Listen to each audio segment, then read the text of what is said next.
Welcome to the Story and Critique Show, where we read stories from the writing community. I do live critiques and live readings to help you make your story as good as possible so you can get it published.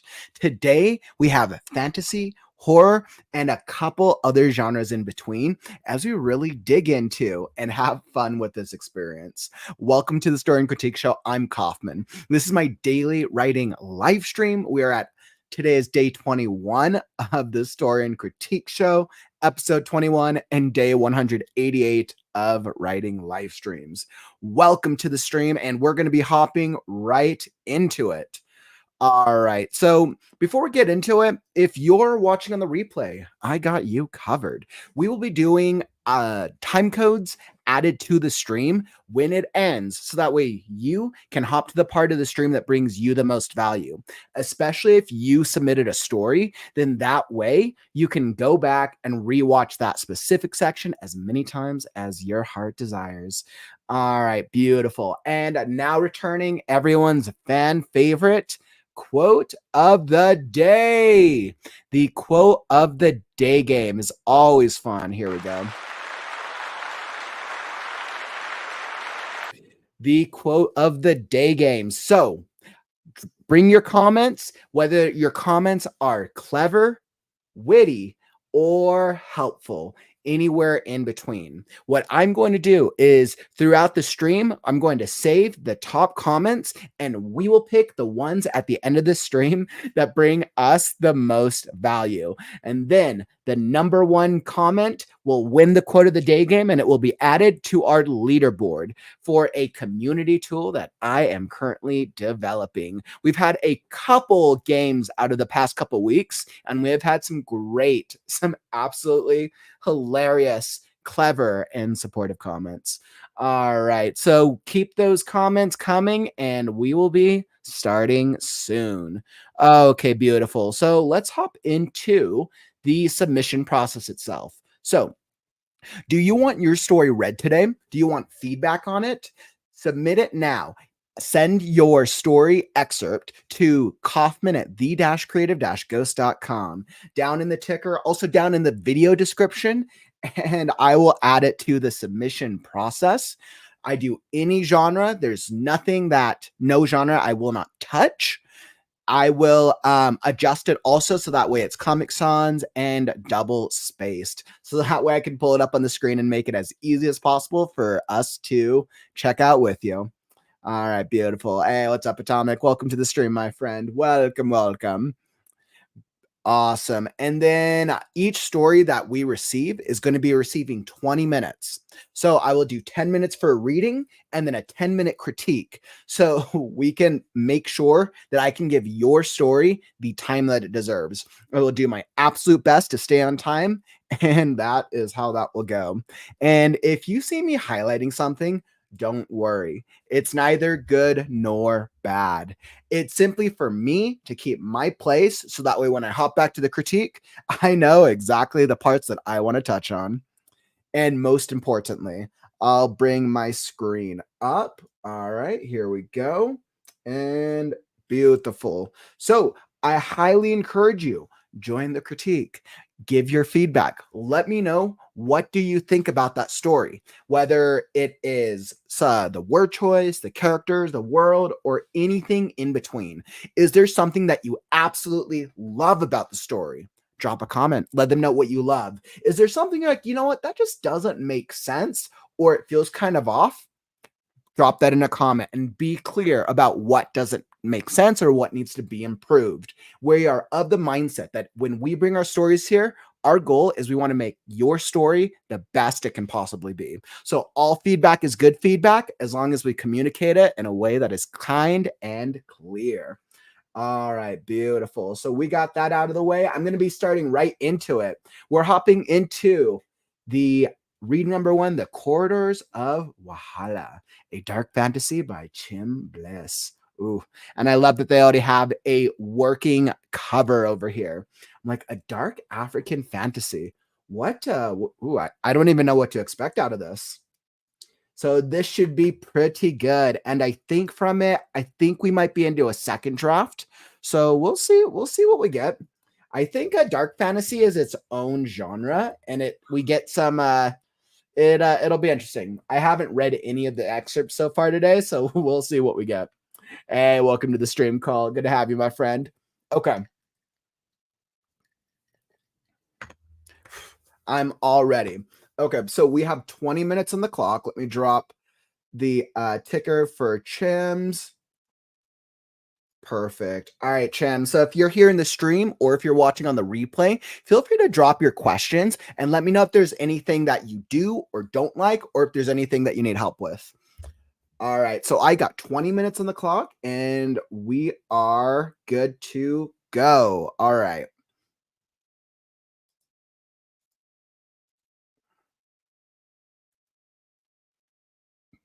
Corridors of Walhalla. A dark African fantasy by Chim Bliss. Love is not only blind, but deaf. Chapter 1. Kenna. She could still feel his tender kiss on her lips, a memory that held on to her through the flight. She sat close to the window on the airplane. The dark sun hung in the middle of the sky. Her sight blurred into space, making her swim into thoughts of her own, thoughts she never wanted, but couldn't escape. Who knows? He might have forgotten her. Christine. Her main purpose of leaving Switzerland was to return to Nigeria. But how close was he to healing from this amnesia of a thing? Would he at least remember her?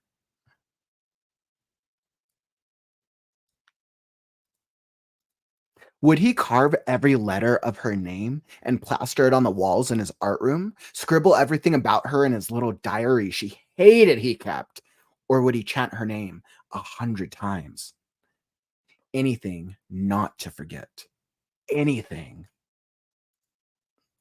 There was Kene, the witch, who held laurels and accolades for her undisputed efforts in raising the underworld to fame. Hell wasn't as it used to be after that. It was empty, with all its inhabitants fleeing to Earth.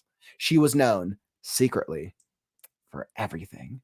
Anything one could think of, but willing to offer at a price: people's lives. This mystery called love blinded her, deafened her cold, insistent ears. She was granted her heart-burning request by one Celine Nightshade, who didn't fail at making a toxic lover out of Kenan. But things turned out as the usual outcome would be. She had to pay the price. Kenan was only 17 when she accommodated the plan of seeing the Celine lady. Friends disregarded the idea, but she was adamant, unshaken.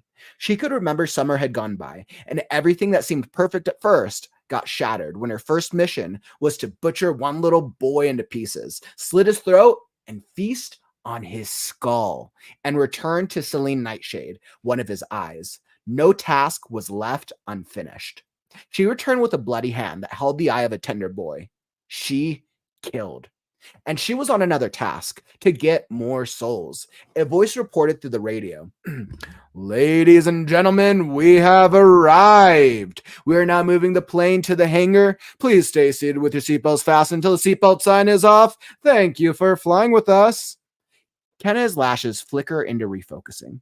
She held on tightly, in sudden fear, to her seatbelt that was obviously well fastened. The airplane finally landed as she stepped out, bumping into an old white lady. Hey, watch how you walk, she said. Kenna had mistakenly stepped on the woman. Kenna snapped back with an emotionless glare. Perplexion filled the old lady's face. A face that said too much, especially, "That's how blacks behave, bitches." Kenna silently wished she could kick her ass, but what people would say. She dragged her suitcase on the concrete floor. She duly followed all the proceedings and got off the airport. This was Nigeria. Her eyes were left in hidden awe. This was where her mother claimed to be home after how many years away from it. The people's murmurs were though their mouths were filled with hot yam. She could barely hear anything but their blurry conversations. Eyes glared at her. What now? It became way too obvious as their gaze went straight to her outfit. She was in leather black pants and a black leather jacket that revealed her cleavages. Her kinky hair was dyed blue, making everything about her from head to toe disturbing to the sight of the unexposed passersby. Just then, a man, about 40 or 51, approached hastily towards her with a wheelbarrow. Kenna's nose went stiff with the breeze he carried along as he highlighted her face. He was wearing dirty, torn clothing. Madame, make me carry your bag? Nah, just 50, nari, he said. What? Her non-approachable face inquired. 50 nari, a sheep, he said, with a grin revealing his yellowish teeth. Oh, he means 50 naira, a passerby said, smiling. No, thank you, Kenai said, leaving both the aboki and the stranger behind. A yellow taxi pulled up in front, and she entered. The park, she said as the driver drove off. She could see his seducing gaze and the way he bit his lips from the rear mirror, but decided to ignore it, shifting her attention to the gigantic buildings that was not as tall as the ones in Switzerland, not to talk of tarred roads, the market woman that hung by the roadside, the yellow and black buses that had men screaming destinations with all their might. Everything was just different. The breeze, it was more stale. The aura, she didn't belong here. She hated it already.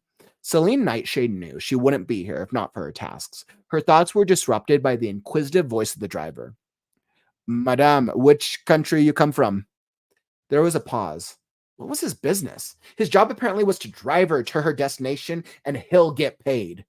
She chose not to answer, but the abrupt silence needed to be broken. Switzerland, she said. Hey, Switzerland? My papa brother Pinkin day there. Ooh, you go sabe him, eh? He asked. Foolish him. He failed to know Switzerland wasn't like his bedroom, where she would easily cross paths with his relatives. If not for the existence of social media, she wouldn't have known what he was saying. She watched reels of Nigeria skits, which utilized their pigged-in English. At least she understood a bit. I see you, small Pinkin. You gotta make sure to be careful of the small boys, he said, ending it in a giggle. She rolled her eyes and let out an exasperated sigh. Can you just drive? This is getting ridiculous. Her voice not containing her frustration. He laughed loudly, continuing with his solo chattering. She tapped her fingers on her lap, the rhythm growing more rapid. Her irritation built up into something darker. Neither did he stop. They calm down! His words dripped in mockery. In a flash, his last words hung in the air as Kenny's claws dashed out and penetrated his neck, slicing through his flesh and muscle, pulling out part of his hyoid bone. The car was filled with a sickening gurgle of his last breath. Blood spread across the windshield, painting the car in a deep red hue. The car swerved violently before it abruptly came to a halt, making the lifeless body slump to the car wheel. The world outside seemed eerily quiet as Kenny stepped out of the car, the cool air hitting her face as she wiped her bloodied hands on her jacket, making the crimson stain blend into it. Within a second glance, she flagged down another cab, sliding into the back seat. She met the driver's eyes as she said, "The park," in the rearview mirror with a voice that was without fear or guilt. The car drove off, leaving the scene of violence behind. A few minutes later, they arrived in a dark street. She had decided he would take her home directly. It was about if it was about the streets, they disgusted her. The bumps that almost got her thrown out, the obnoxious smells, naked children that had their bath outside, and some of the women that gossiped loudly. She got off the cab, giving coins to the driver through the window. 25 coins? He asked, his face not looking pleased. He scoffed. Is there a problem with that? There was the silence that eroded the air. See this one? Ooh, she's speaking English. He spat, getting off his seat, slamming the door and reaching to her side. Kenny sighed, a sigh that was meant for her to control herself. How much is it? 2,000 naira? She buried her hand in her pocket and drew them out with a straight face. So you get money. He snatched it from her and went back in, starting the car to leave. She stood in front of a mini mansion, her eyes caught up in its unfamiliarity. Its walls were not painted, and it even began peeling off. It had something that was somewhat like a thatched roof. Green weeds flooded the compound. The cackling of the hens in an old cage diverted her sight. Everything about the building seemed old and frail. It was referred to as one of the biggest houses in the village. Should she be over the moon? Not like it was out of place. Not like it was out of place of joy for home that she had come here. Mama! A voice screamed from inside as a quiet fall of a stainless steel item was heard. Almost everyone rushed out. Their attention shifted to Kenan, who just stood there, gazing at the drama. Who are you? A voice of quite an elderly woman asked. Who is that? Another voice said in a whisper. The elderly woman strode towards her with a lantern. There's no need to worry. It's Kenan. They had all settled down in the living room, which was quite furnished, cozy enough as a village house. Okay, actually, I'm going to end the reading there. So we got that. Looks like that was the scene break. Interesting. Okay, perfect. So as it happened to the critique part, first off, that was actually a really cool story. That was really, really cool. I feel like, Chim, you did a really great job of building up the expectation and the hype. You have the whole transition, you have the whole traveling, right? Of this, of our main character, Kenna. And I hope I said that right, Kenna. But you have this main character traveling from, we have the modern world of where Kenna is traveling to this, like, what was it? Was it Zimbabwe? I forgot what area she was traveling to, but you have Kene traveling to this old world, and I think you actually do a really good job of setting up the tone.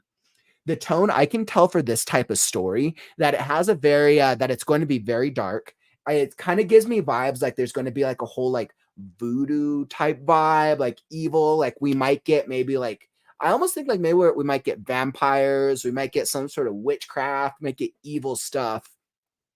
So you've definitely set up a tone from the first section that we read. Like it's not nothing's evil up until killing the cab driver, but up even before that, it just kind of feels that like something evil is going to happen.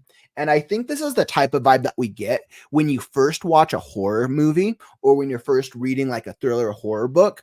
And the first thing, like you feel like something's going to happen, but you don't know what it is. I absolutely 100% love your initial description of Kenna. The way that you use the blue to really highlight her, I'm like, that actually made an image stand out for me very, very clearly. So that was absolutely amazing. Let's see. And it looks like Atomic gave a good comment. I would open with the paragraph she could remember. Give us the tantalizing taste of the conflict right in the first sentence. The whole opening paragraph reads like narrative exposition to me.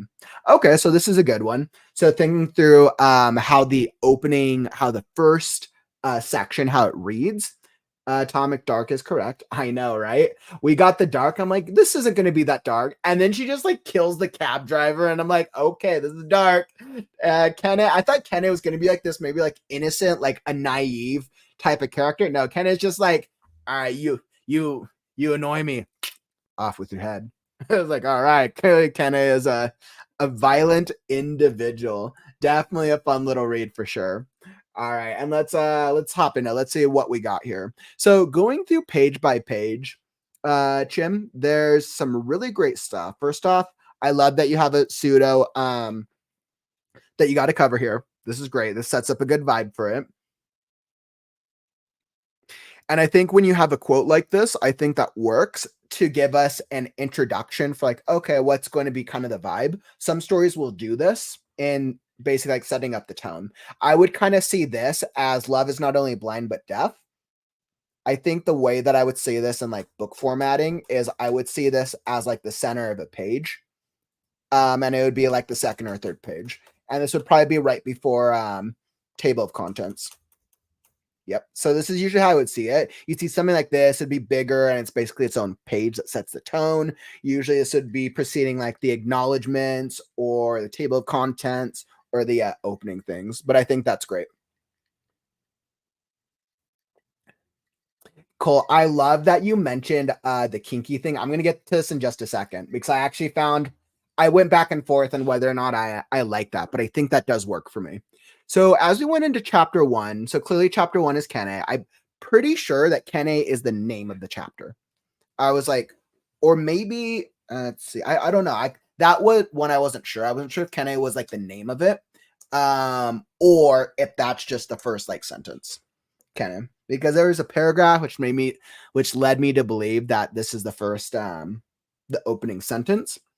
Let's see. So she can still feel his tender kiss, memory, and so we get the travel thing. So so we're set up in the very beginning that we know that she's in transition somewhere. Her sight blurred.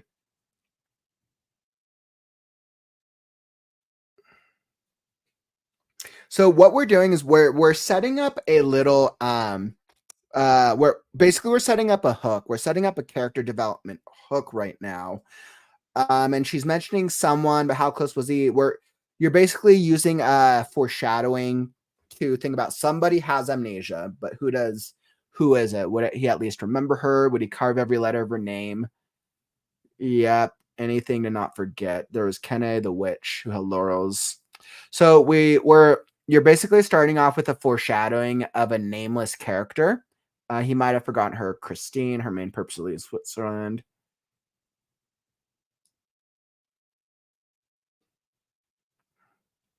Let's see, who knows? Because I want to make sure that I understood this. So who knows? He might have forgotten her, Christine, her main purpose of leaving Switzerland to return to Nigeria. But how close was he to healing from this amnesia of a thing? Would he at least remember her? Chim, something I might suggest is this little paragraph here. I might just reword it a little bit because I think I was a little confused, but wanted to make sure if it was just me during the live reading. Who knows? He might have forgotten her, Christine. Okay, so we're referencing a he. We don't know who the he is yet.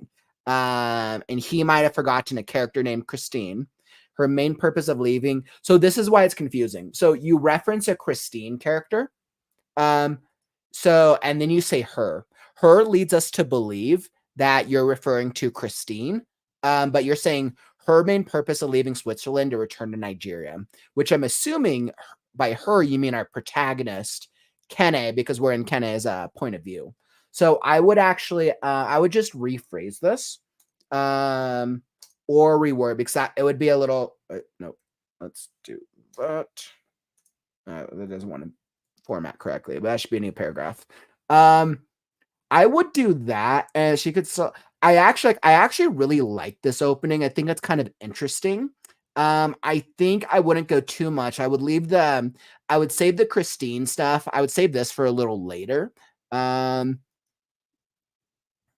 I think this is interesting, right? So we're starting in the interiority with her, and I think that could be a little interesting. I think what you should do is go straight from the interiority to here. But how close was he to healing from this amnesia of a thing? And then you're referencing whoever the nameless male character is.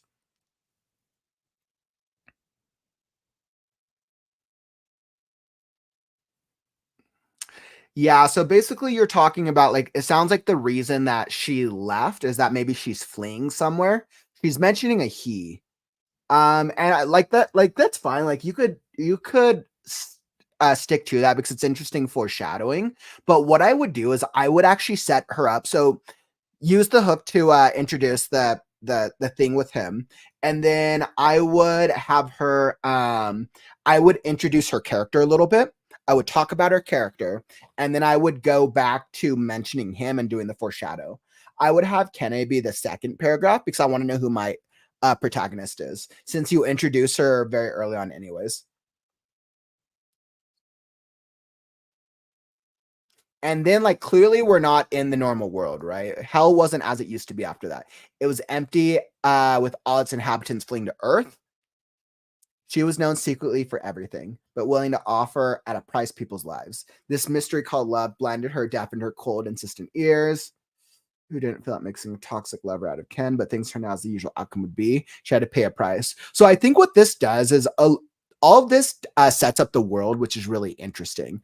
I think we do a really good job. I think you do an interesting job of setting up the world, which is super fun. I like this thing. Like, okay, so there's this hell. It makes me want to know more about Kenne the witch. I'm like, ooh, so she's just like interesting witchcraft. She's from hell. She does. Celine Nightshade is a very interesting name. I'm like, great naming choice, by the way. Kenne was only 17 when she accommodated the plan of seeing the Celine lady. She could remember a summer had gone by. And then you're talking about how she had met Celine, and basically you're introducing her setup as basically a Reaper. Okay, so up until here, until we even get to the back to the present moment, you're basically setting up her past of how she became like a witch, which is interesting. But I think the challenge that you're facing is you're trying to cover a lot of ground, right? So you're trying to cover the ground of world building, which in itself, like you're talking about hell, which is interesting. You're talking about so world building is one. You're talking about magic, witchcraft, like that's a whole nother thing. And the third thing, you're talking about doing character development for Kenna itself. And while all those things can be done, I think they just need a little bit more description so it's clear what's going on. Anything yet? Yeah, so I think what I would do, I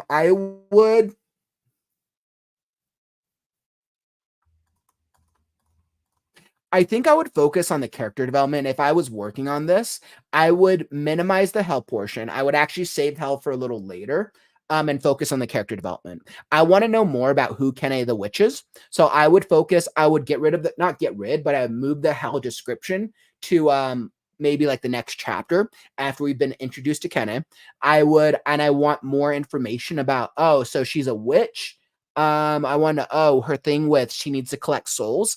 Like it would almost be interesting if I start at the beginning of like Kene, she has to collect souls, or Kene, a soul reaper, or Kene, a witch having, or just something like that. Like that would be an intriguing hook.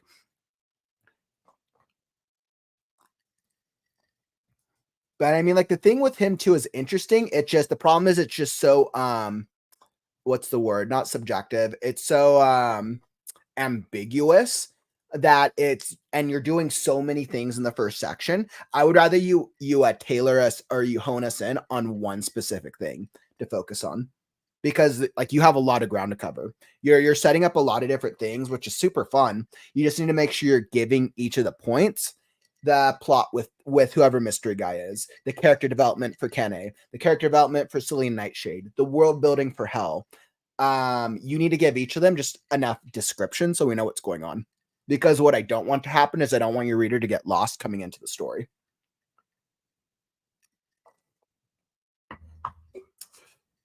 All right. And then I know I know the timer went up, but I wanted to touch on two other things real fast. Flash is flickering into refocus. You did some really cool things though. I'm absolutely in love with your story, Chim. I absolutely love it. I think what it needs is it just needs more details, so that way some of these things are clear, because I'm all for the vibe of this story. This is something that I would read. I think just things like this, like perplexion filled the old lady's face.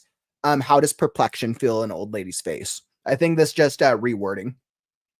Um, let's see. Her kinky. Okay. So who was this? I think Colt touched upon the word kinky. So I asked myself the same question. So when you described her as she was in leather black pants and a black leather jacket that revealed her cleavages, her kinky hair was dyed blue, making everything about her from head to toe disturbing to the sight of the unexposed passerby. I think, Jim, this is something interesting to think about. How is hair kinky? I kind of went back and forth. I'm like, okay, so when I think kinky, I'm like, okay, so her hair has a sexual vibe to it. I I might replace the word kinky or add an additional little description, but I absolutely loved the blue vibe, making everything about her from head to toe disturbing to the sight of the unexposed passerby. So what does that mean? Like she's basically like scantily clad, like she's wearing like barely any clothing, and she's like heavily tattoos, and she like I'm trying to think about how her hair would be disturbing. Does she have like satanic like type things that would put people off?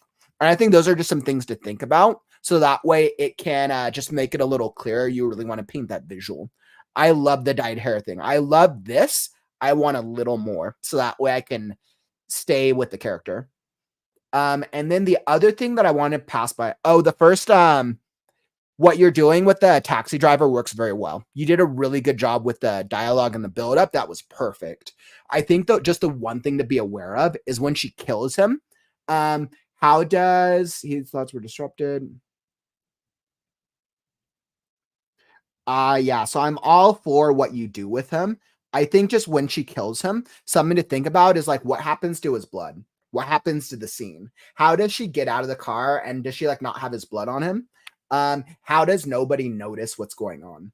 Or are maybe are his windows are they tinted? So I think those are just some questions to think about with his death scene. But other than that, the lead up to it, the foreshadowing was good because I wasn't expecting it. Really, really great work.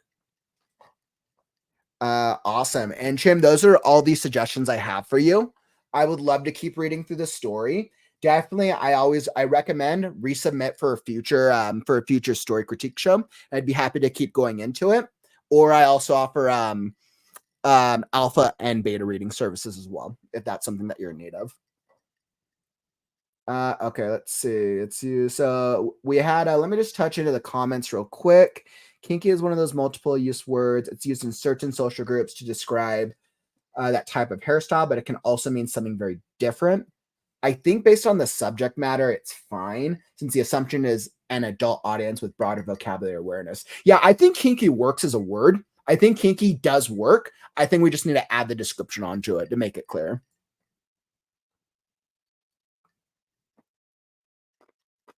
No, let's see. I think you should have people submit a back book blurb when you do a first chapter read. It makes it harder to critique in isolation for me when judging the pace of details versus plot. Um,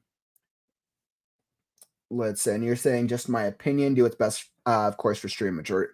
Yeah, actually, no, first off, thank you. That's a great, great, great recommendation. I absolutely love all recommendations and all feedback because my goal, of course, is to make this the story and critique show as smooth and as helpful for everyone. That's a really great recommendation.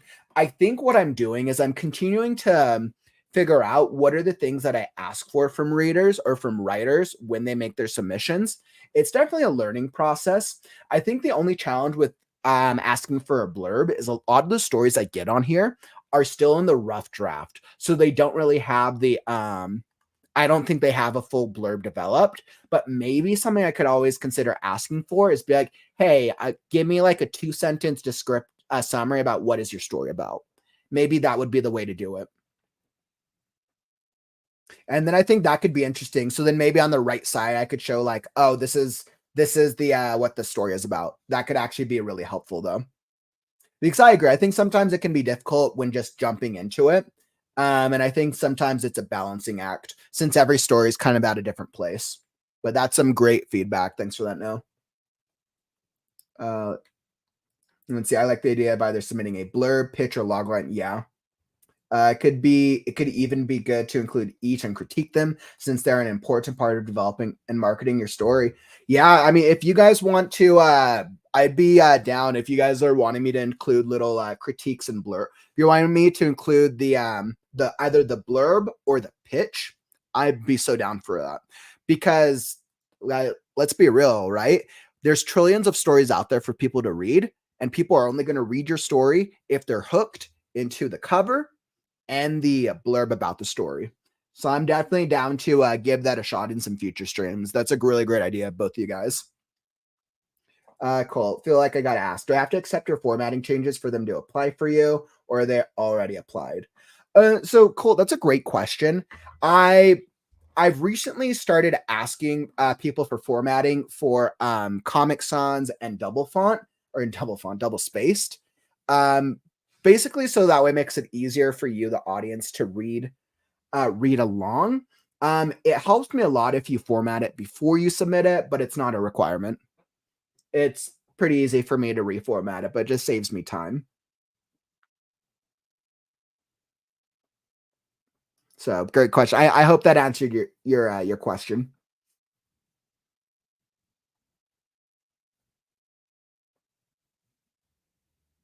I think the confusion is that mainly Black people use the term kinky to describe hair.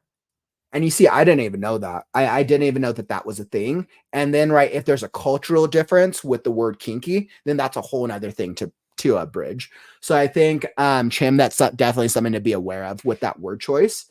But I mean, it's unique, right? The word kinky, like, that stands out. So it's like, if you're going to be intentional with it, stick with it, but just be aware of how different people, different cultures may respond to it.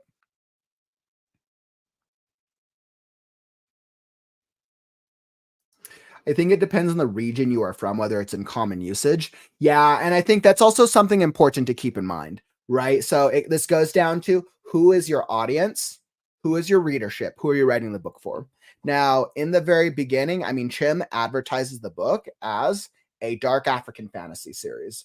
So clearly, Chim has a good idea of her audience. Is this for anybody who's into an African styled story? And I think this is something to think through, Chim, as you're considering who you are writing it for. Are you writing this for a US audience? Are you writing this for a European, an African, South American? I think that's important to figure out who are you writing it for specifically. And then you get to figure out, like, okay, know who I'm writing it for, and this is my word choice. Mm. And it sounds like there's a lot of agreement here, Chim, that everyone's kind of talking about kinky. I think that's all really interesting. I never would have thought of referring to hair as kinky. I've only ever heard personally. I've only ever heard kinky through sexuality and referring to um, in the sex industry. But there you go. You learn something new every day. Let's see. I got a similar suggestion from someone from my story. There's a part where I'm describing a dock boat, and I mentioned mooring and approach dolphins. I originally had it as mooring and breasting. It's interesting. I think that's why, like, bringing like story excerpts for things like this is so great, because you're getting feedback from different perspectives from people all around the world, which is absolutely incredible. Thank you very much. Yeah, sweet, awesome. Cool. Approach dolphins, or a different name for breasting dolphins. Yep, maybe add. Beautiful. Okay, so let's hop into the next story. Chim, thank you so much for submitting that. I like absolutely love the vibe of the story, and I really look forward to seeing how it continues to develop in the later drafts. Awesome. So for reading number 2, I got Sean. We're going to be hopping into your script, Torrent. Oof. And we're actually at a fun part too. We got our little evil old lady antagonist just is right escorting the young children of our heroes. So this is going to actually be interesting. We got a fun part. I know I just saw you here in the stream. So let me change this up. Let me pull up your section, Sean. Oh, let's see. Nope, that's not the right one. Let me pull up. All right, awesome. Here we go.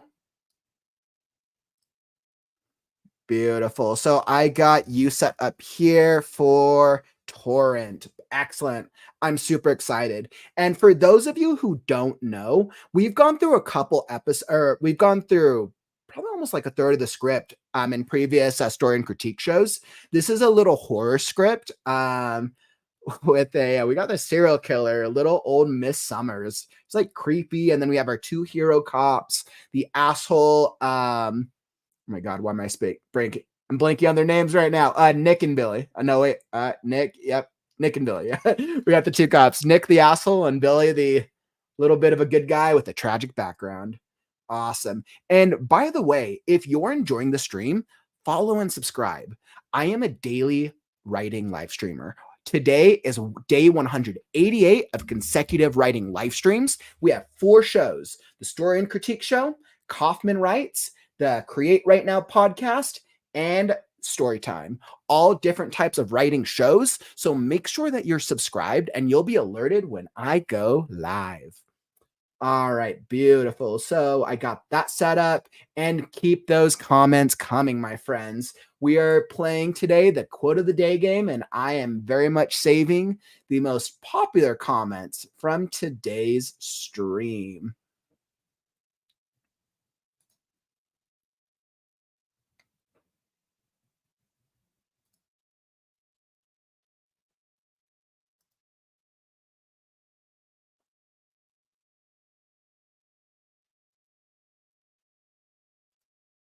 All right, perfect. Wanted to make sure that I hadn't missed any comments. Hey, what's up, Vaughn? Welcome to the stream, my man. Thank you for stopping by.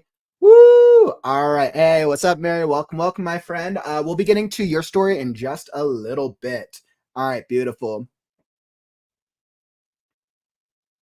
Yeah, and I mean, Eli, that's a great point, right? I'm not saying that you should go out of your way to confuse readers, but take a Clockwork Orange as an example. They just drop Russian words with no explanation whatsoever, and we figure it out. But I think what's different with Clockwork Orange is a very niche story, and it's designed at a very unique audience. I think Clockwork Orange knows exactly what it wants to be, and that's one of the reasons that it got the level of acclaim that it did. So it's like the thing is like if you know what your story is and your story is like, okay, I'm gonna drop these different types of words. And like Chim, if you're like, okay, I want to use words like kinky, I want to use that type of vocabulary, like go for it. Do more of that. But just like it's with everything, be intentional with what you're gonna do.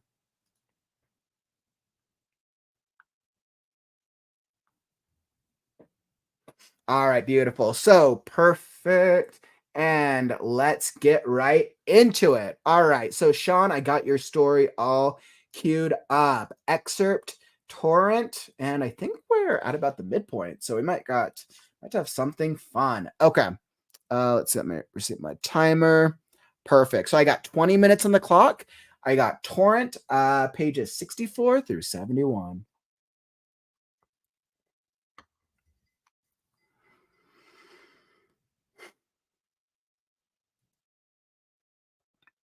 Exterior, Miss Summers' home later. Miss Summers pulls up into her driveway and she lowers her visor, exposing the garage door opener. Brad opens his door and quickly exits. Miss Summers and Eric watch as Brad runs up the porch in the rain. Once there, Brad turns and motions for Eric to join him. Wow, he sure was anxious to get out of the car, wasn't he? Eric makes eye contact with Miss Summers through the rearview mirror. He jumps out of the car, slamming the door, and runs to join Brad. Well, well, well. Miss Summers presses the garage door opener. After the door opens,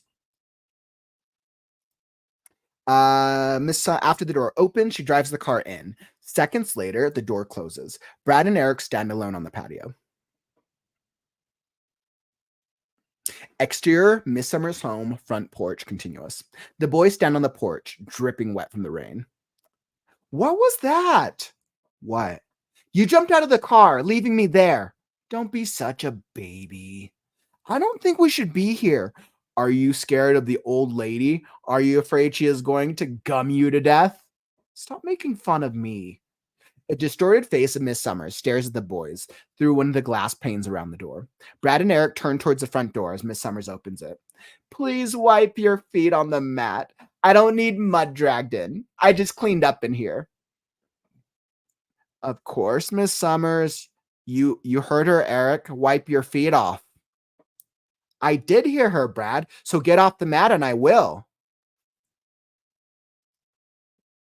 Interior Miss Summers' home, foyer, continuous. Brad and Eric enter the house. Miss Summers shuts the front door and throws her keys in the bowl next to the door.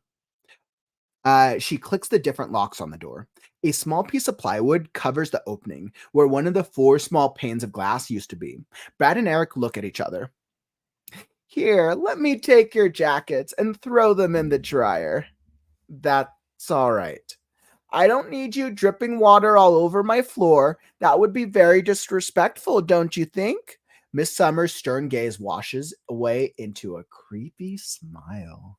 The two boys remove their jackets and hand them both over to Miss Summers, who then disappears down the hallway off the foyer. She stops and stands out of sight, holding the coats, water dripping onto the floor. She can hear the two boys talking. I think we should leave. I don't like this. Something feels wrong. You're just scared. Don't worry. I have your back. Miss Summers drops the wet coats onto the floor. She kicks them further down the empty hallway.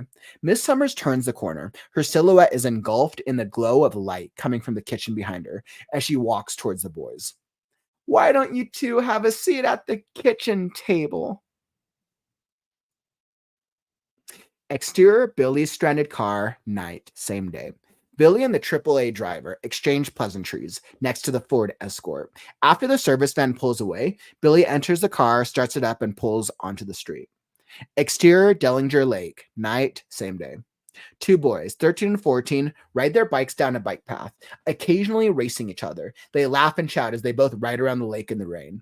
The two abruptly stop as a body floats just on the brim of the water as it washes back and forth off the shore. The boys dismount and walk over to the lifeless body. As they get closer, pieces of flesh and muscle can be seen missing from the naked body's legs. The scar-faced man's skin is wrinkled from the saturation of lake water. His facial scar, crossing from his cheek to his forehead, protrudes over his milky, dead eye. Interior Police Station, night, same day. Nick sits behind his desk, open manila folders displaced all over the top. He is lost in a trance. In the background, the television breaks from the current program. A TV anchor is on screen while a text, breaking news, crawls on a chyron beneath. Breaking news, another possible body of the Dayton Devil has been found. Nick breaks from his daze and turns towards the TV. The body, that of a local gang member, seems to have been mutilated in the same manner as previous victims of the devil. Police Sergeant McClintock spoke to local reporters just minutes ago. It's too early to say what this victim is. Another casualty of the Dayton Devil, or just a copycat killer trying to get attention. The body was recently dumped in this location, but due to the current weather conditions, it will take a while to determine the actual time of death. We do know from the mini tattoos, this person was affiliated with the local gang, the Skull Brotherhood. We have not yet identified the person's name, but hope to in the next few hours after the autopsy. I'm sorry, that's all we have right now. Nick clicks into Google on his computer and searches for news on what he just saw on the television, reading up on what information has been reported on so far. Nick notices Officer Burns approaching. Kind of makes you wonder, doesn't it? It has to be a copycat. Why would Billy lie about that? If it's not a copycat, why did he follow Billy here? And who the hell did Billy kill? Exterior Billy's home, night, same day. Billy pulls the Ford Escort into the driveway. As he turns the engine off, he looks through the front windshield at his darkened home. Interior Billy's home, continuous. Billy opens the front door. No lights are on. He flicks on the hallway lamp, filling the empty room with a pale yellow glow. Kids, I'm home. Billy removes his utility belt and drapes it over the couch. He begins to unbutton his shirt. Brad? Eric? Silence fills the home. Billy searches the entire home. The boys are nowhere to be found. Billy frantically retrieves his phone from his pants pocket. After unlocking it, he clicks on the Find My app on his phone. Clicking on Brad, the phone quickly maps the last location of Brad's phone, the corner of Fletcher and Bunyan, where the car broke down. Billy dials the phone. Nick picks up. Before Nick can say anything, Billy begins ranting. Nick, my kids aren't here. I don't think they've ever made it home. Slow down. What do you mean? I don't know where my kids are. Billy, calm down. I need you to listen to me. They found another victim of the Dayton Devil. That's impossible. He's dead. They found a body just outside the city limits. A suspected gang member. He was hacked up pretty good. Investigators say it looks like the same MO. But I shot him. I killed him in my own house. I saw him die. It could be a copycat, Billy. I have to find my boys. Billy hangs up the phone and runs out the front door, car keys in hand, his utility belt left draped over the back of the couch. Interior William's home, night, same day. Rob and Sarah sit on the couch, Rob playing on his phone while Sarah watches TV. There is a knock on the front door. Are you expecting anyone? Me? You know I don't have any friends. Well, tell them whatever they're selling, we don't want any. I'm sure they'll just go away. Take off your panties, put on your mom jeans, and tell them we don't want anything. Rob looks up from his phone, catching the scornful glare of Sarah looking back. He gets up and heads to the front door. No wonder I don't have any friends. What? Huh? Did you say something? Doesn't matter. Rob answers the front door. Sarah watches from the couch, hearing the faint voices of Rob and the unknown visitor. The front door shuts and Rob returns, holding a manila envelope. Who was it? It was the cops. Miss Summers filed a complaint against us. That bitch. A complaint about us? She is the one making all the noise over there. The officer told me she complained we were harassing her. Did you tell him she is the one who's harassing us? How is she harassing us? With all that noise? That's not harassment. Are you taking her side? No, I'm not taking her side. I just think you don't understand the term harassment. Oh, so now I'm stupid. Rob knows not to answer this question. You take that envelope over to her right now, and you can tell her where she can stick it. Because that's not harassment. Rob stands and walks over to the front door. While I put on my mom jeans, you may want to jump on the internet and look up the definition of harassment. While I'm over there, not harassing her. Sarah stares at Rob while he puts on his jacket and leaves, manila folder in hand. Ooh, interesting. Sean, I love the suspense. Love the buildup. I am hooked. I'm like, Miss Summers is going to come out and like stab Rob when he comes in. Or no, that's not going to happen. We're going to have the classic door scene. He's going to like hand her the folder, and he's probably going to see something in the window, or he's going to try to come in and she's going to stab him. Something's about to happen. I totally see now that the connect with earlier. Once again, I love that you bring Rob and Sarah back. That's the comedic couple with the bitchy girlfriend and the kind of pushover boyfriend. That's funny. So we have a lot of ground to cover. So I think the overall flow of this section actually works very, very well. I absolutely loved the flow of that section. We really break it up into the 3 parts, right? So we have the Miss Summers, Brad, and Eric scene, which is the we're getting build up. Clearly, like, all right, Miss Summers, she's gonna kill one of them. What's gonna happen? And then we have the TV anchor scene building up with Nick, which then leads into the Billy scene, and then the Rob and Sarah. Okay, so let's hop into it. We got a lot of ground to cover. I think you did. Once again, like I said, the flow overall works very well. I think the biggest opportunities for this section is a lot of minor editing and refining and making some things just a little clearer. So when I start off with the opening, I would cut out this last little section. I would just have her say the one line and have it be that. I was like, I don't think it's necessary for her to say, well. It just seems like extra words.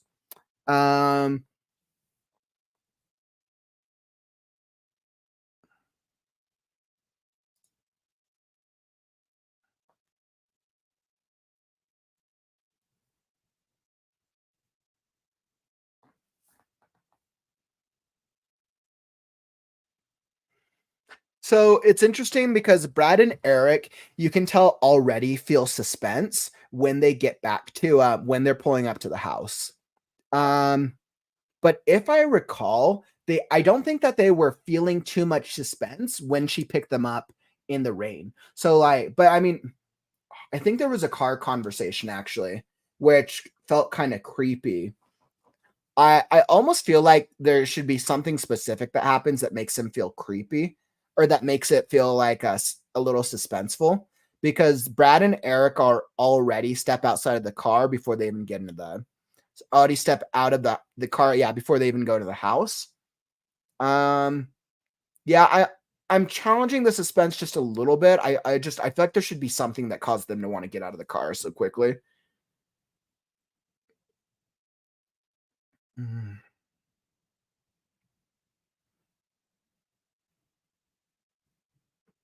But that could just be a subjective thing, just something to think about. Okay. And simply because I want to get through this part first, and we want to get to this scene, which is interesting. So clearly there's trepidation between one of the boys. Which one? You jumped out of the car, leaving me there. So we have Eric, who is the younger one, who's afraid, and then Brad, who's kind of like the older teenager of like, yeah, don't be a wimp. I think this is actually really good, which is interesting. Sean, this is the first time where I get a conversation between Eric and Brad that I really like their character dynamic. This is the first time in the script. So with their character, I want more of this type of dynamic way earlier on when they're first introduced. And I think you could even push it more of like Eric, what was that? You jumped out of the car, leaving me there. So Brad is the older teenager. I want more definition with Brad's character. If Brad's like, is he like the angsty teenager? Is he like the into sports? Like whatever he is, like clearly he's in his own world. Brad is younger, and we could totally see Brad as like, okay, he's like the not Brad. Eric is the innocent one of like younger. Clearly he's afraid. He's probably the type of kid who he wants to watch a horror movie and he hides under the blankets all night, that type of thing. So like, I like that dynamic. I want the characters more, especially because they're spotlighted at this part of the script and they're important for building up the suspense. So I think some character development earlier on in the script would help. But all this is good.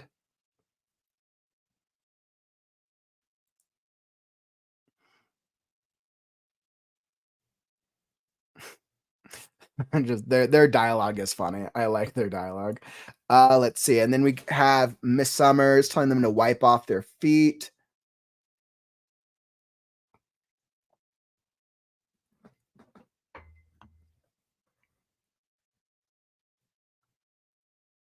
I would almost have Brad. I highlighted this part, Sean. I would almost have Brad reference a part of their conversation here of like, of course, Miss Summers, you heard her, Eric. The old lady, you heard her, Eric. And I think I would actually do this as an aside. Of course, Miss Summers, and then do this as a, let me see if it lets me do it. I was like, okay, I know I'm not doing the right formatting, but you know, it should be a parenthetical right here. But I would do this as an aside. You heard her, Eric. The old lady wants you to wipe off her feet. I think that would just make it even funnier because it references what they had just said. I did hear her, Brad. I did hear the old lady, Brad. So get off the mat and I will. But that's just a little to punch it up a bit. Then enter the house.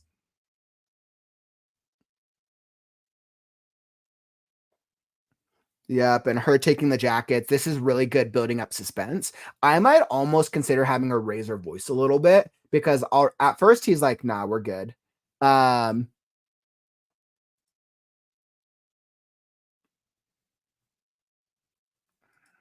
if she's an old, or you could go the route of she's like, of her also saying like, "Aren't your jackets soaked? Like, aren't you guys soaked? Don't you want to be comfortable? Why don't you come into the kitchen for milk and cookies?" Like I feel like that she would probably try to disarm them right now because she wants to get their jackets off, right? And this is good, but I think I might have her you could go either way. I think I would have her do a type of disarming thing or some type of like, here's candy, children, come sit in the kitchen without your coats. You're like, all right. Like stranger danger. And this is good. We have the creepy smile. Good, good, good. But I think that would make sense and it would help make it more clear of like, okay, sure, they're going to take off the coats even though the little one is. Or actually, no, wait, I take that back. What would work better is having, which one's the older one again? Brad. Have Brad. So she asked them to take off their coats. Brad, let's see, the one who is afraid, which I think is Eric. The one who is afraid of it should be Eric should say, no, I'm fine. And then because Brad and Eric are kind of being siblings, Brad takes his coat off just to like be like, oh, well, I wouldn't, or like, I'm not afraid of taking my coat off or something like that. I think you can keep playing on the Brad and Eric thing of basically they're digging themselves in a deeper hole because they're immature young teenage boys. I think that's how I would actually do that.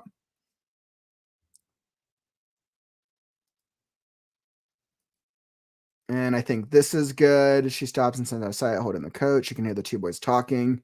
This is good. Yep. So if she hears the two boys talking, then I do also think that she should say something that disarms them. Why don't you two have a seat at the kitchen table? There's some freshly baked milk and cookies. There's some freshly baked brownies. There's something. And I think that would, because she would probably want to disarm them. Billy's stranded car. So all the Billy stuff, this is all fine. So the kids finding, I like what you're doing here. You have the kids finding the dead body.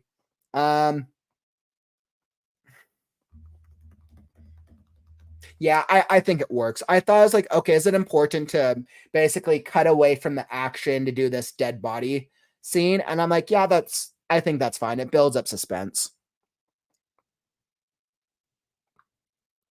Yeah. Yeah, I think that's fine. Because I thought about just like I just do the news segment first, but I don't think that's important. Breaking news. Since you say breaking news here, you don't have to say this. It's not important. Let's see. Another possible body of the Dayton Devil. Oh yeah, the Sergeant McClintock thing, I would just like edit this down, Sean. I would edit this down to like two sentences and have it be like cut off like he's in the middle of saying something and like his like Nick cuts off. The reason being is because Nick's about to explain this. So we get one iteration of so we get the first iteration of what happened here. We get the second iteration of what happened here. And I think what we need to learn here is the Dayton Devil. I think this is what's important. Maybe the Skull Brotherhood, that's more misdirection as well, probably. And then we get the Officer Burns thing here. This is interesting. I think that this section is good. I might have Officer Burns be a little bit more like sarcastic because that's his character you've set up. But that's just an aside. And then you have him push him. You have Nick push this story again with the Dayton Devil thing. So I think that's why full paragraph's not necessary, or just cutting it down. It's necessary. It just needs to be shortened. And the whole Billy thing, like, that's fine. This is good because you've done a really good job of the transition of like, oh, what? Something's up with Billy now. It makes us question Billy's character, which is really smart. The Find My Phone thing, this is all good, all to be expected. They found another victim.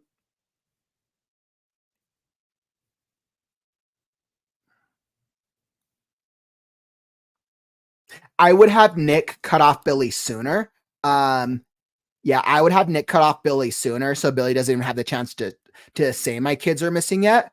Because like if Nick hears like, oh, your kids are missing, like that might be an alarm. So I would actually have Nick cut off Billy sooner before he says the kids bit and sing the Dayton Devil, because that's going to trip up Billy, and then have Billy like in shock and then be like, oh, hey, my kids are missing. And I think that would make that a little smoother. And then the Rob and Sarah thing is funny. I love everything about the Rob and Sarah thing. Their dynamic cracks me up. Are you expecting anyone?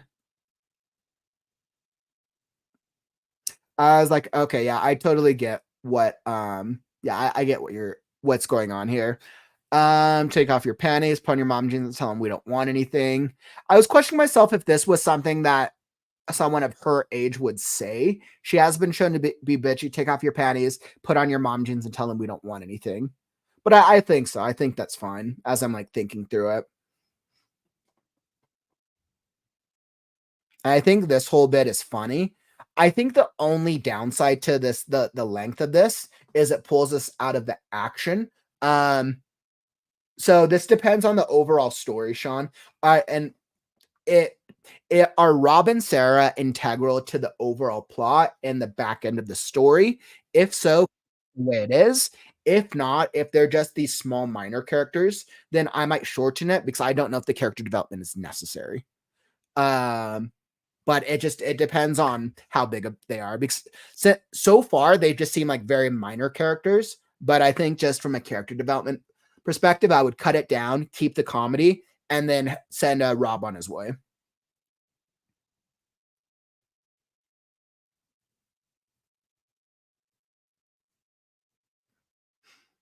Perfect. And that's yes, they are important. Okay, perfect. So they are important to the plot, which means their character development is integral. Then absolutely keep them that way.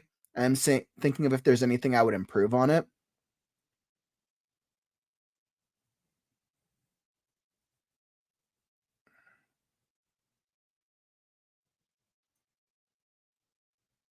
This thing, you don't need that part. That's something you would put in like a book. You would just go here. Oh, so now I'm stupid. I think instead, if you want to do that, Rob could like Rob fidgets nervously with an object because you don't need interiority. Yeah. But that is everything, my friend. Thank you for submitting. That was a fun little read. Let's see. Let me hop into the comments. Let's see what they were saying. Hey, what's up, Bethany? Glad to have you in the stream, my friend. Welcome. Let's see. Let's get the impression. Awesome. And you guys were talking about the kinky thing earlier. I cut the tail end of that. Welcome to the stream too, John. Glad you were able to make it in. That was a really cool excerpt though, Sean. I feel like we're really far in the script, and I like really want to know if Miss Summers is gonna kill somebody. She's gonna kill somebody. No, you know, now I'm starting to get to the point where Miss Summers probably isn't evil like we thought.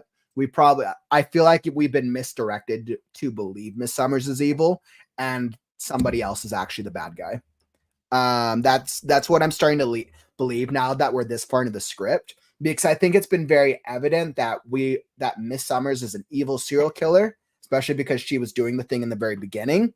But I think it's a misdirection now. Now that I've gone this far, we'll see. But that's just my bet is on the fact that Miss Summers is a misunderstood old lady. That's my guess.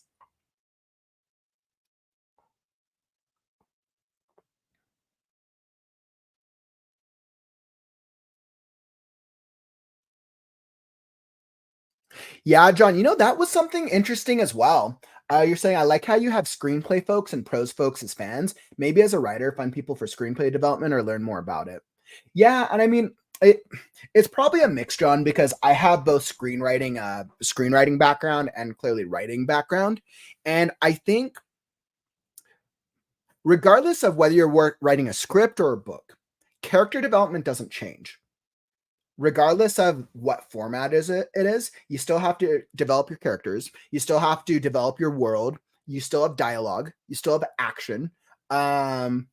You still have to have a plot. So like the storytelling principles don't change. What changes on the format is the way that we tell the story, right? With a script, you're focused on dialogue and action. With a story, you're focused on dialogue, action, and interiority, right?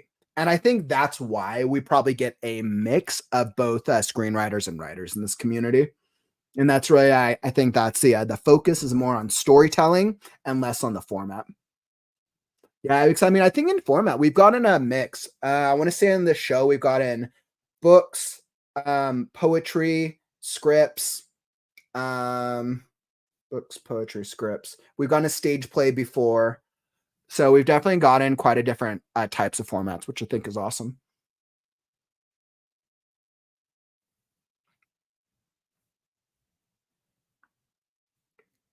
Bethany, next week, part 2 of Guardian Galaxy, LJK, Guardian's Legacy will be sent in.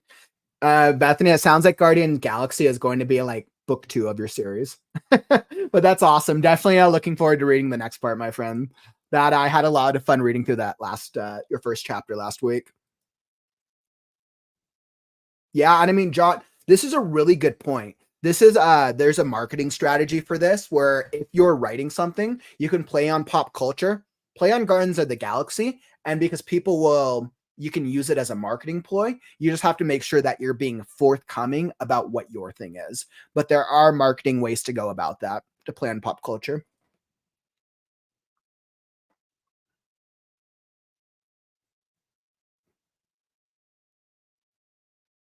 Bethany, great question. So I'm adjusting tomorrow's podcast. Originally, I was going to do a story time segment, and because I'm taking a break from the podcast this weekend. But after doing the 6-hour the write-a-thon this past week and realizing that I couldn't get very far into Last Scarecrow, I'm probably going to spend a good 3 to 4 hours tomorrow just working on Last Scarecrow. I am ready to write the climax. For those of you who've been joining me the past 6 months, I'm going to write the climax. I'm going to do all the big reveals.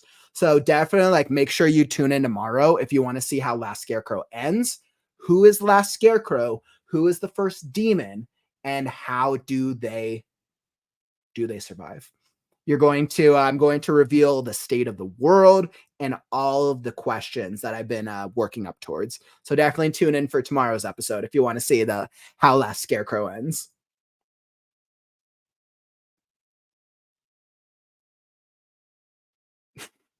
Vaughn, I was like, I grew grass and my scarecrow ran away in Jared's story. Because of the land was barren. My scarecrow didn't do. His job was too busy living a Harry Potter life. You know what? I appreciate the Last Scarecrow reference, my friend. You were Vaughn gave me an idea for one of like the characters really early on in the story. One of like the garden characters that cracks me up.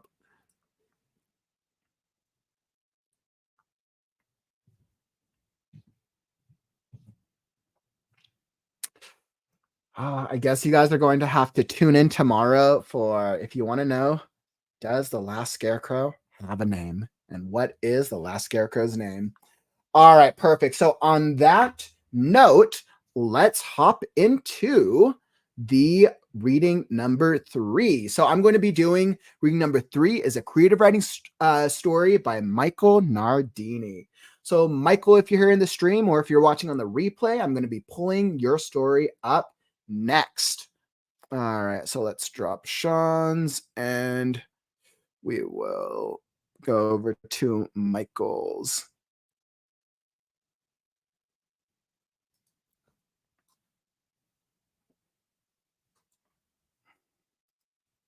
All right, perfect. So while I'm queuing that up, let's do all right, guys. So I'm gonna throw up a quick ad. I'm doing a discount on my writing services this weekend. I'm doing another holiday discount.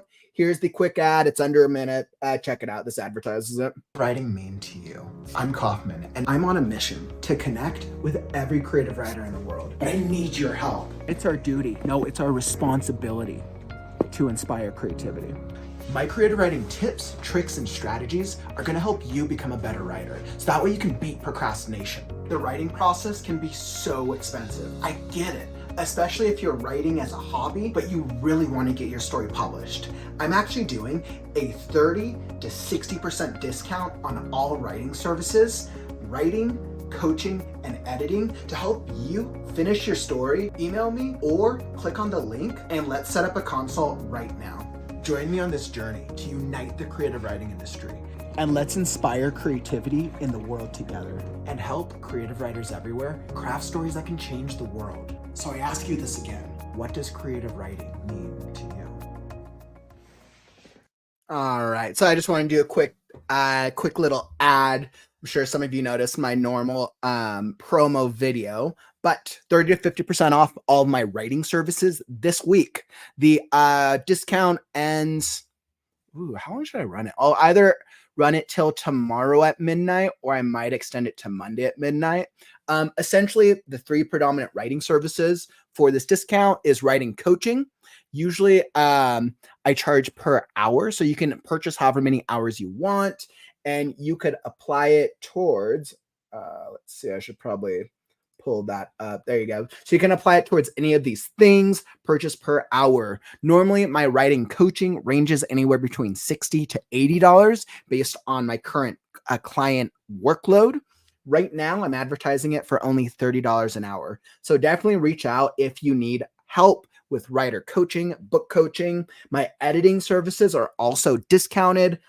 And I have also introduced alpha and beta reading services. So definitely reach out, Kaufman at the-creative-ghost.com if you want to know more. All right, beautiful and perfect. So we're going to hop into the next part of this, the next story. I got Michael's. Let's see, we don't need that. Beautiful. So I got Michael's story all set up. Let's see. I want to make sure I didn't miss out any fun comments.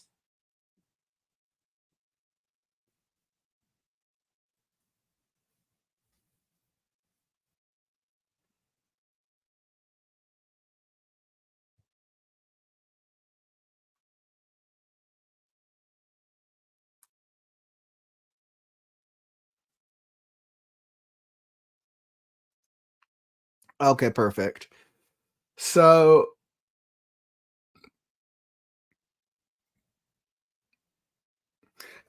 Okay. Mm. All right, so we're going to hop into the next one. My voice is feeling a little funky today. I feel like I might be like I might need to take a break from my voice this week. So I'm gonna hop into the next story and see how I feel, and we'll just keep going from there. Because I now have probably have definitely a number of stories I still have left in the queue. Okay, perfect. And granted, I did do the 6 hours of talking this week with the epic write-a-thon. I've definitely done quite a lot of talking this week, and between that and enjoying the holiday with my family. All right, so we got a creative writing story by Michael Nardini.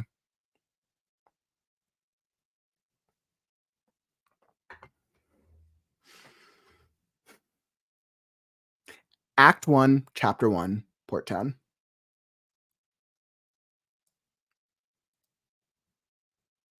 With a short hop and a wet landing, a thistle-furred unicorn filly pronks her way down into yet another puddle. She feels the sodden dirt of the road beneath her hooves give with a soft earthen crunch, and she giggles at the eye roll her older sister is giving her. Hee hee. Sorry, Amethyst, but I'm just so excited. Three more pronks to punctuate her words, each accompanied each accompanied by another little splash into one of the morning's numerous roadside puddles. Amethyst regards her sister with a huff. You do realize we still have at least another few days by ferry to get there, right? You're going to burn out all that energy before we arrive.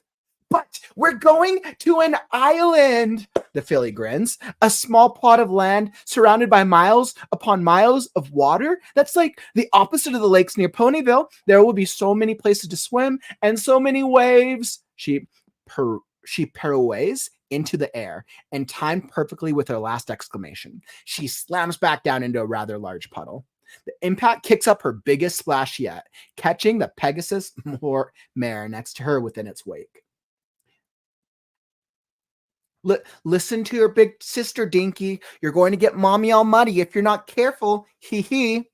Derpy reprimands, though she can't help but add a little chuckle at the end as she flicks a bit of mud from the now mostly gray wings she had shielded herself with. Dinky pauses, then adjusts her gait and sets her wet hooves upon mostly dry ground for the first time in so many steps. Oops.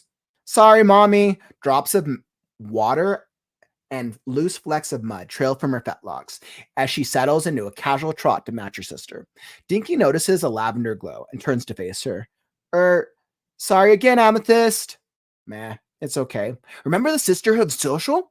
The glow dissipates from her big sister's horn as particulates of mud drop to the ground, leaving her blush pink fur spotless once again.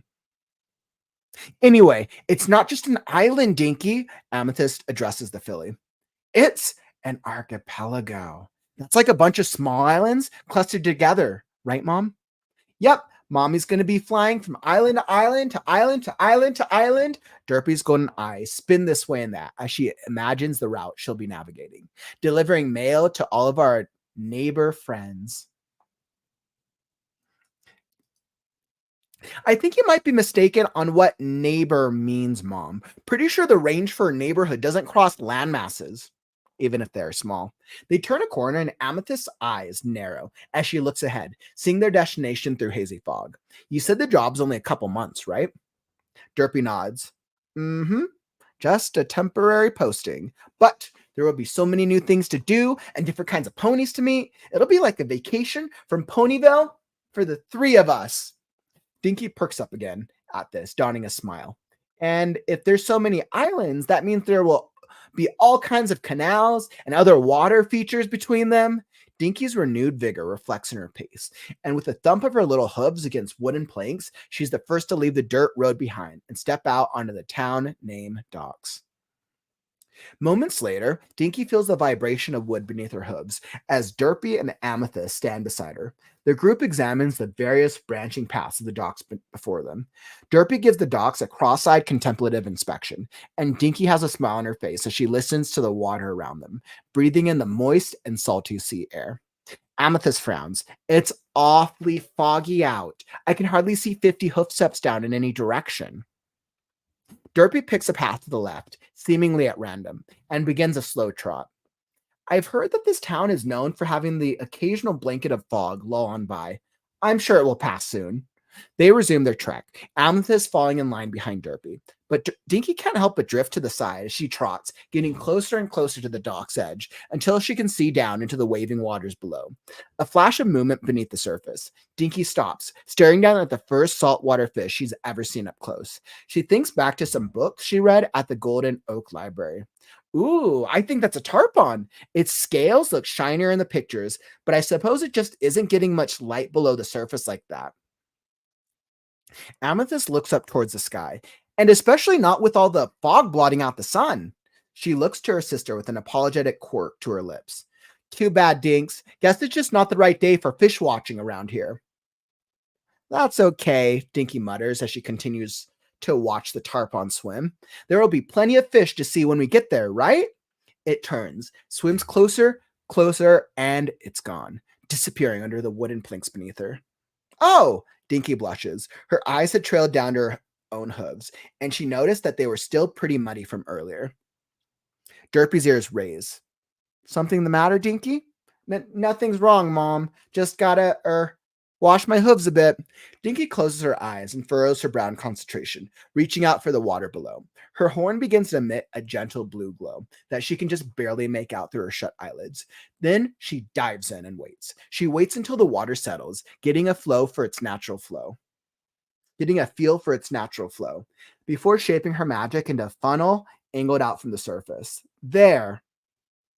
The liquid lifts up towards docks in a glowing tendril, and as Dinky opens her eyes, she feels cool water start flowing around her hooves, like she's standing in a stream. She directs the water-filled tube of magic around on all four of them, curving the stream around her in a U-shape back down towards the sea below.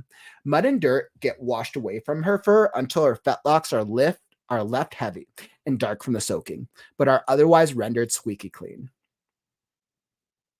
Okay, Dinky lets her magic fade, and the water in her grasp falls to the wood with a little splash. All clean. She shakes her hooves until they feel light, but still damp, then turns and scampers back over to Derpy and Amethyst. Amethyst smirks as Dinky steps in pace with her elders. You're getting pretty consistent at that water magic stuff, Dinky. Not really, Dinky pouts. I have to really concentrate, and it takes too long. Not to mention how even the slightest change in flow. Nonsense, Derpy exclaims. You should be proud of what you're capable of, my little muffin. Derpy gives her youngest a pat with her wing. And who knows, maybe you'll learn a thing or two during these next couple months. Then she looks around, spotting the next turn around a docked boat, just visible through the fog. Now, let's keep going. As they approach the boat, the group can't help but notice clear evidence of its berthing. It's secured and protected with strong ropes tied around mooring and approach dolphins spaced at regular intervals along the docks. And the boat itself is quite an impressive sight. It has a large and durable-looking build, decorated with lathed wooden arches supporting beautifully detailed overhangs. Under that open ceiling, the outer deck is furnished well and is decorated with a few dimly glowing light fixtures, allowing outsiders a thinly veiled view into the vessel's interior compartments. Phew.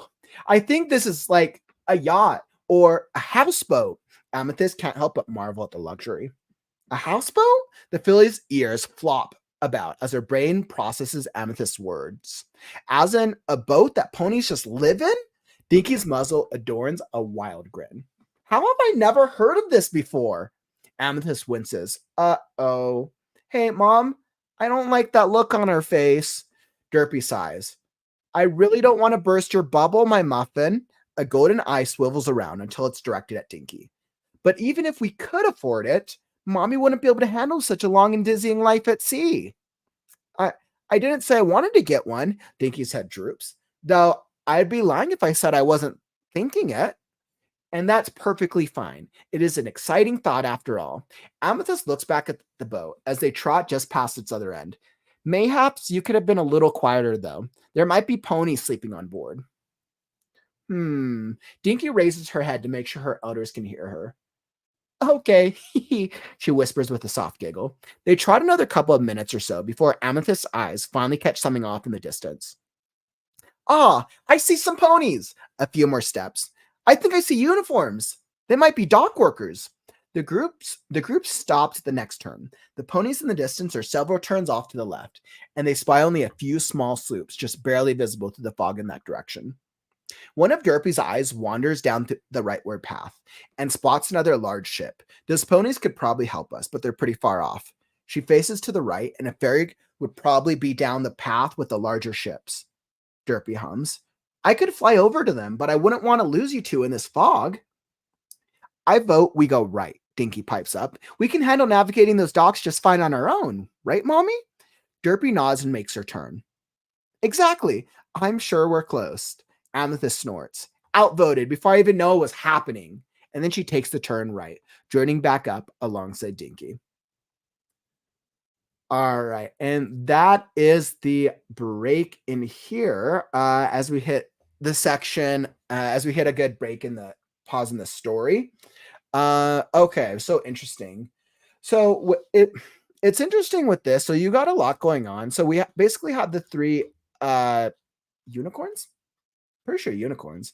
We have the three unicorns or the three pony unicorns. This makes me feel that this is probably like in the My Little Pony type universe. I think what I actually like the most about this is it feels like each of the characters have these are very distinct personalities. I feel like so we got Dinky, Derpy, and Amethyst. You're right, call. Good call. You're right. Mom is Pegasus. And yes, it's My Little Pony. Yep. Okay, cool. I'm like, I know literally nothing about this universe. So my my knowledge of this is going to be very, very minimal. But I know this is its own I know the My Little Pony universe is its own world. But you can tell with the way that the characters speak that it's in that like very like upbeat, very happy, very go lucky type journey with the three characters. Let's see. Yeah. So I think for this specifically, I'm not going to be able to speak too much to how it does for its specific genre and its niche, but from a pure storytelling perspective, I would say there's probably definitely some areas where we can cut down on the main plot. When I think about what's going on, we have Derpy, Dinky, and Amethyst are traveling on a journey to get to this, it sounds like this island that they want to get to, and the island that's like the opposite of the lakes near Ponyville. So they want to get to the island, they want to get to Ponyville, and it sounds like it's going to be like the most magical experience they've ever gone to. We do a lot of talking, so I would actually just shorten down this first section.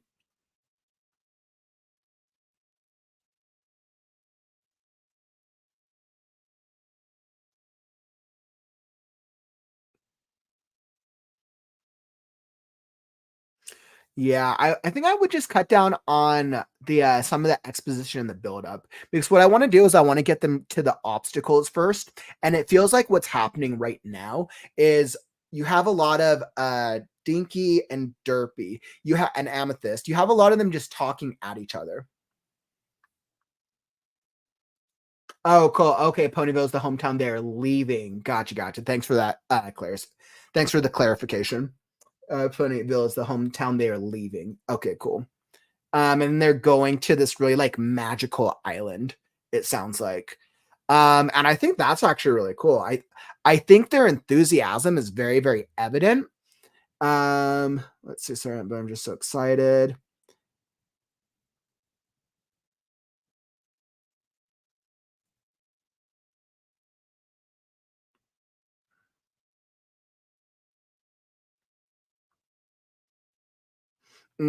So they're referring to their home of Ponyville.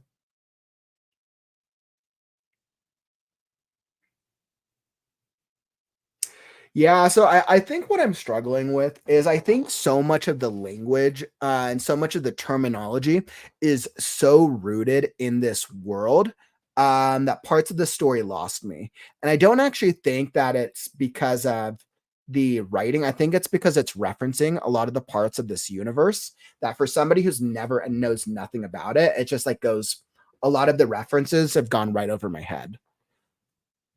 So like I feel like because I'm coming at it from like, okay, so is this targeted towards somebody who's it sounds like this targeted towards somebody who's read the My Little Pony, who's aware of the My Little Pony universe, the characters in the world. That's kind of what it feels like.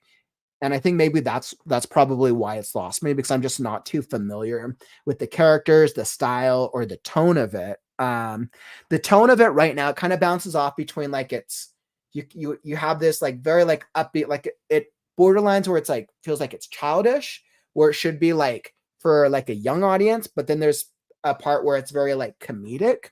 So it kind of ping pongs back and forth between those two tonally.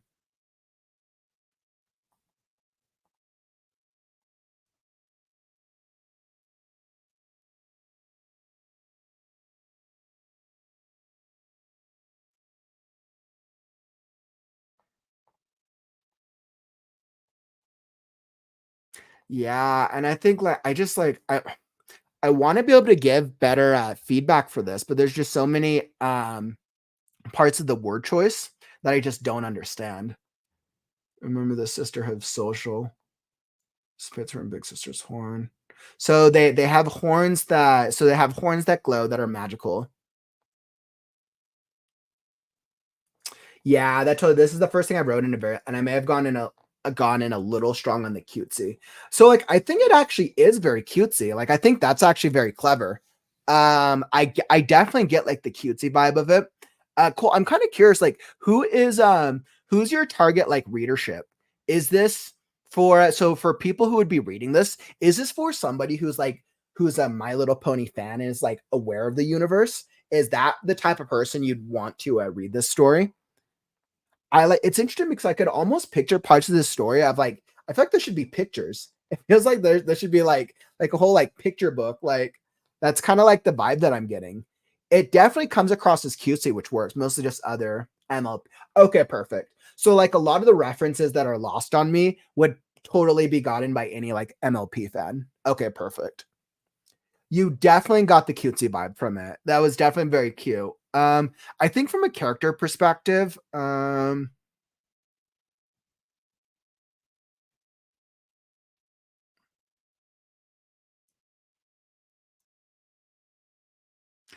because you have Derpy and Dinky. How question Cole, how do you want your readers to think of Derpy and Dinky? Is there is the word is the naming choice, is that pretty common for those like My Little Pony type characters?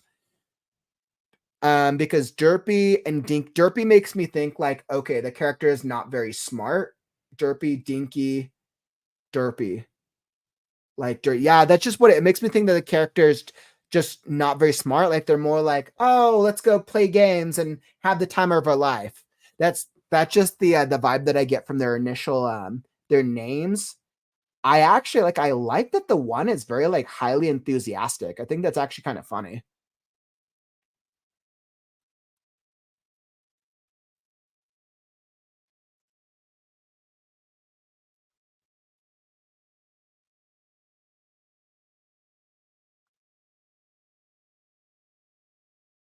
Hmm.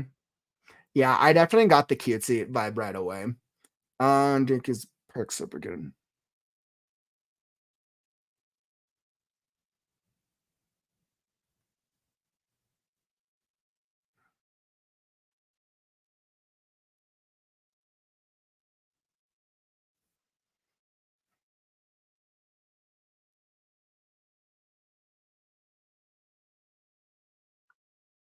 Yeah, cool. I think what I would say would be true is like I definitely feel like you got I feel like tonally you have the tone down of this universe. It feels like it definitely feels like it's in its own unique universe. And my guess is this is probably the vibe of like all the My Little Pony type stories and characters.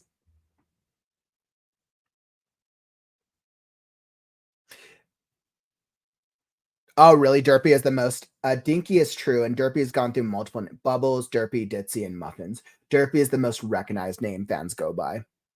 Gotcha, gotcha. Okay, okay, that totally makes sense.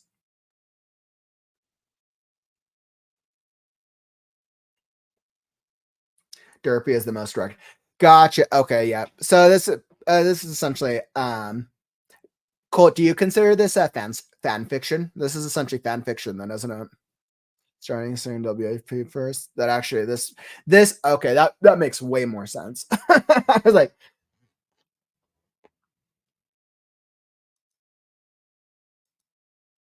yeah. So like, Cool. I wish I could give you better feedback because essentially then the it is, yep.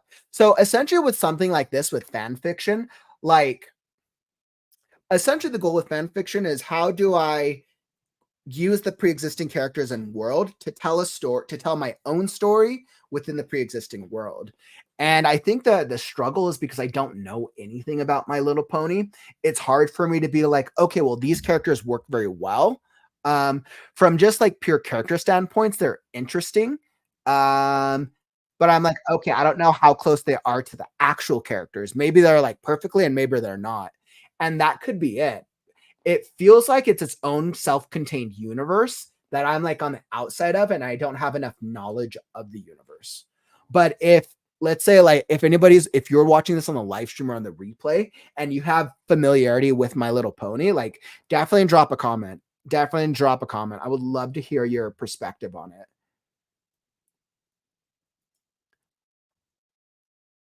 Yeah, because I mean, from the pure character journey, it's literally just the three of them traveling to the island for what feels like it's going to be like an amazing experience.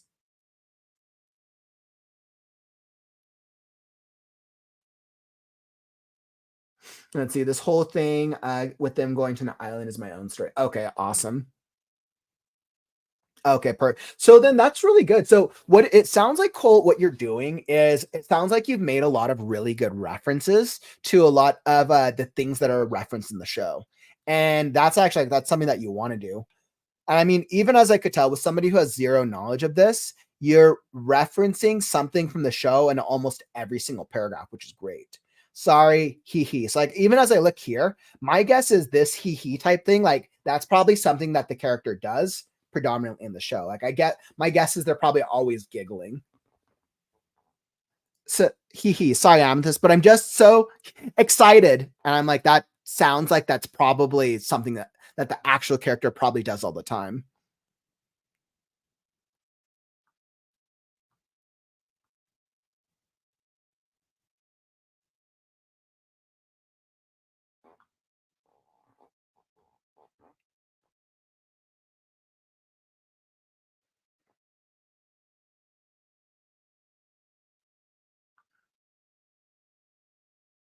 And I think what I like really interesting in the show, I think the missing thing here is conflict. That's kind of interesting. And I mean, Atomic, I think that's another good call out. Like I'm trying to think of like what is their character journey, right? But I don't know if the character journey or the plot, I don't since I don't have enough reference of the world building, I don't know what that the stereotypical plots of the My Little Pony universe look like. So it's kind of making me question like, okay, is it just me or is it missing like a storytelling element? No, actually, she has never had a single line of dialogue in the show. Amethyst has had like a total of less than 10 seconds of dialogue in the show. Okay, so that's fun. Essentially, what you're doing is you're building upon characters who haven't had that. It sounds like haven't had that much dialogue in the show, which that's actually really, really smart.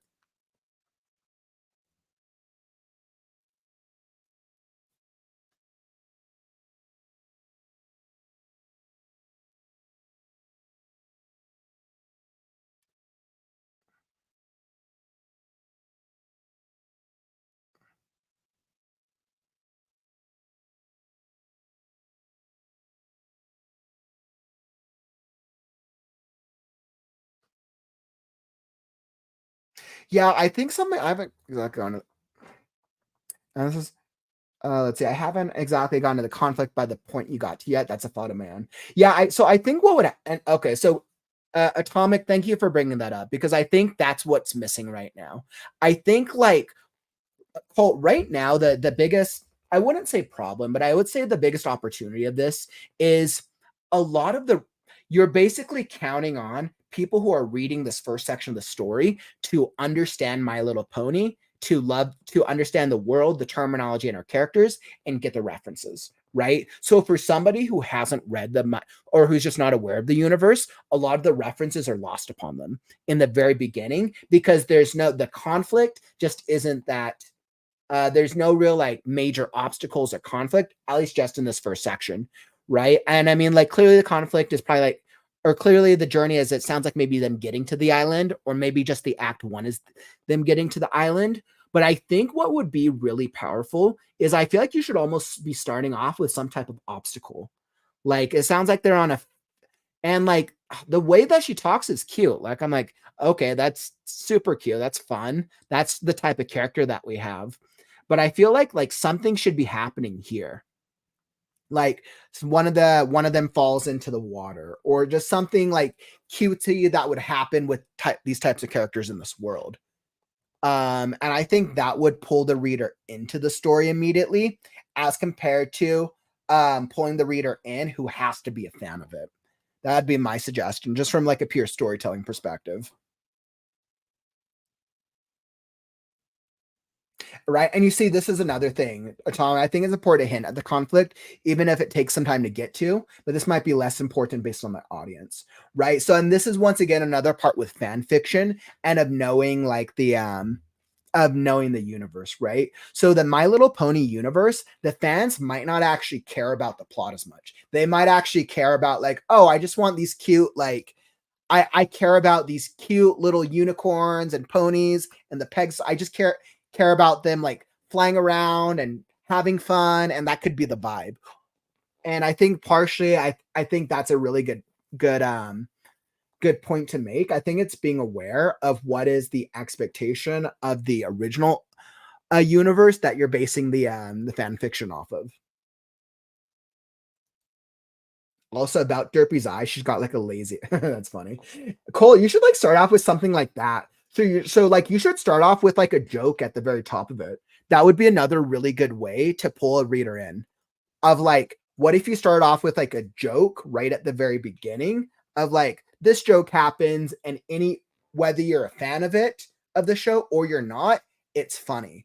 That could be another way to start this off. I think that would be another recommendation. And I think, uh,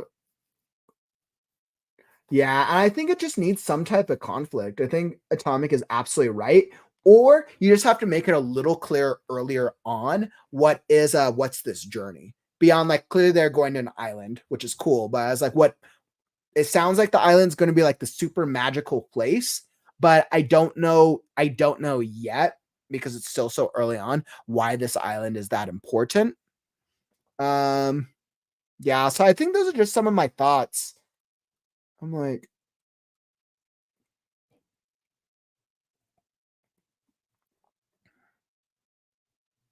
but yeah, I would say, Colt, what you did really well on is I think you did a really good job on capturing the vibe. I think you did an absolutely incredible job in capturing the vibe.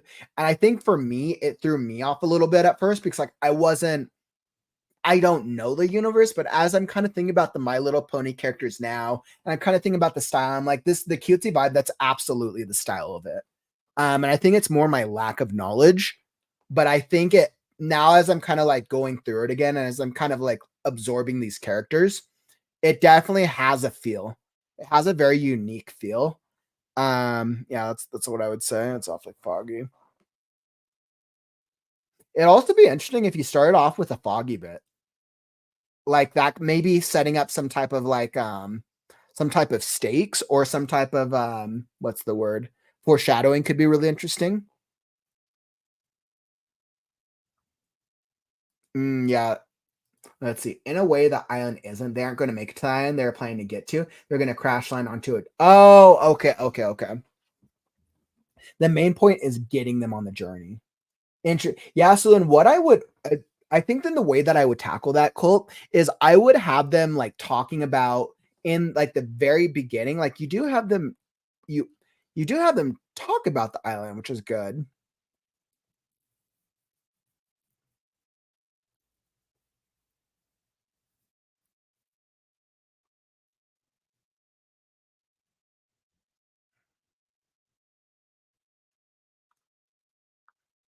Yeah, then if that's the case, then I would have them be like in the very first line of like, we're going to the island. We're going to, I like totally see that. I'm like totally envisioning that now. Like them like chanting of like, we're going to the island together. So like, even though clearly they're not going to make it to the island, but you could still set up the stakes for Tomic's right, foreshadowing.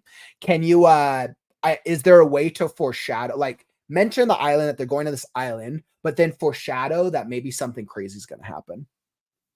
I think that would be the way to go about it.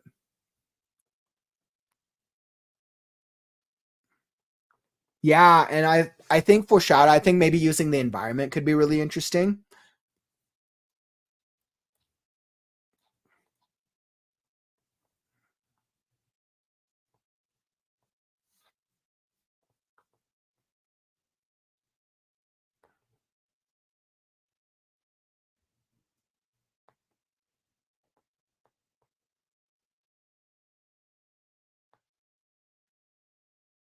Yeah, because it's like even as I was getting to the story, I think I got even more pulled into it once I started getting a bit more of this environment. I'm like, oh, interesting. Like we got like this like foggy town. Something's gonna happen.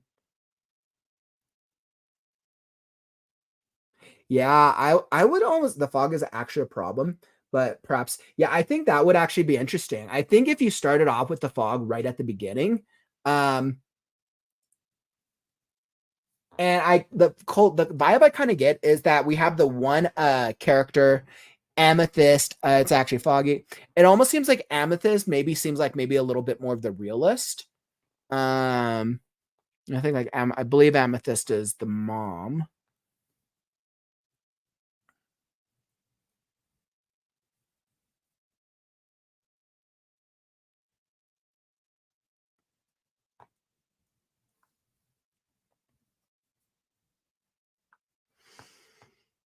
Yeah, Atomic brings up a good point. Like, consider up in fog could burn off, but they could actually run into like a thunderstorm. That could be really interesting. Oh, Amethyst is the elderly sister. Thanks for the clarification. But I mean, like, but regardless of the relationship, though, Amethyst kind of seems like more the realist. Just from this little vibe I got, where Derpy and Dinky are kind of more like, let's have fun, let's go on an adventure, let's carefree, let's let's have fun. And I feel like that would actually be really interesting because like the contrast between them is very intriguing. So I think like even if you had like started off with like, oh, fog is coming, we're not gonna get through the storm, and then like Derpy or Dinky being like, who cares? We're gonna have fun. We're let's go on an adventure. That could actually be a really interesting contrast. Amethyst is the eldest sister and Derpy is the mom. Mm, interesting. And you know that's actually really interesting because Derpy and Dinky make me think like they're two sisters. But clearly that's a predetermined in the show, and that's a thing, right? So that's just something that's over my head. But from like a naming standpoint, I would think of Derpy and Dinky as sisters. That's interesting. I'm perhaps basing Amethyst a little off of a fanfic I read where with her where she was helping with a war effort. Oh, I mean that could be interesting. Um, I would say sorry, Amethyst. But I mean that's the vibe I get. I kind of get take as I think of these characters, I feel like I look at Amethyst as kind of more like the realist. That's the vibe I get from her.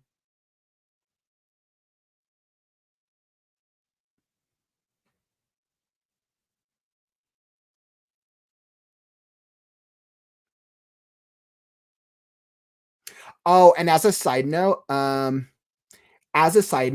something to be aware of.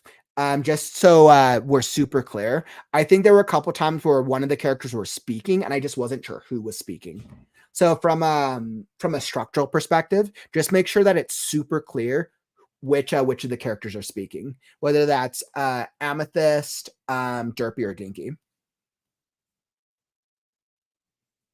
Yeah, because even as you starting here, right, you don't actually You don't actually refer to who is speaking. Sure up in a wet landing. She feels the sound, right? Because you're referencing a she, but I don't know who the she is in this very beginning part. She feels the sun under the road beneath her hooves, and she giggles at the hee hee. Sorry, Amethyst, but I'm just so excited.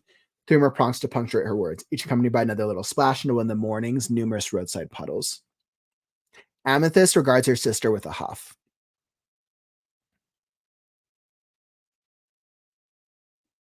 The filly. Yeah, because once again, like you still haven't referenced who the main character is, other than that she's Amethyst's sister. And you said the filly. I'm like, so the main character is a filly. Oh yeah, okay, that totally makes sense. Um, that totally makes sense. And Cole, you know what? Like, honestly, if somebody's a fan of the My Little Pony universe, that could actually work for them.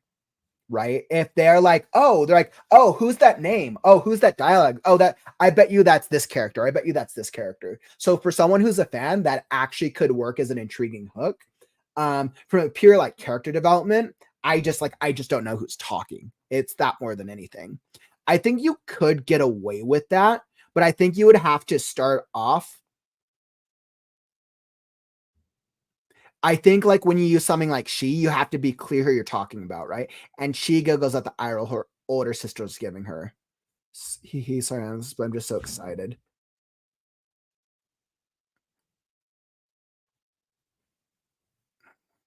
Yeah, so I think what I would do is if this were me, I would cut these three sentences if that is what you're doing because you want to be clever with introducing Dinky and Amethyst names. So what I would do is I would cut these three sentences. I would just have the dialogue back to back then.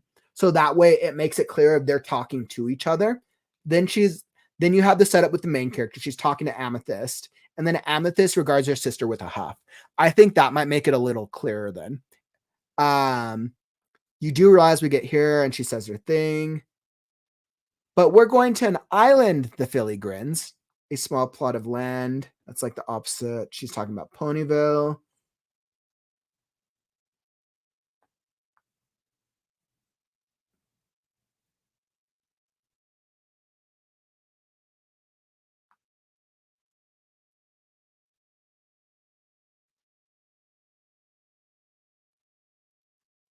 Yeah, and then okay, then you have catching the Pegasus mare, which is interesting.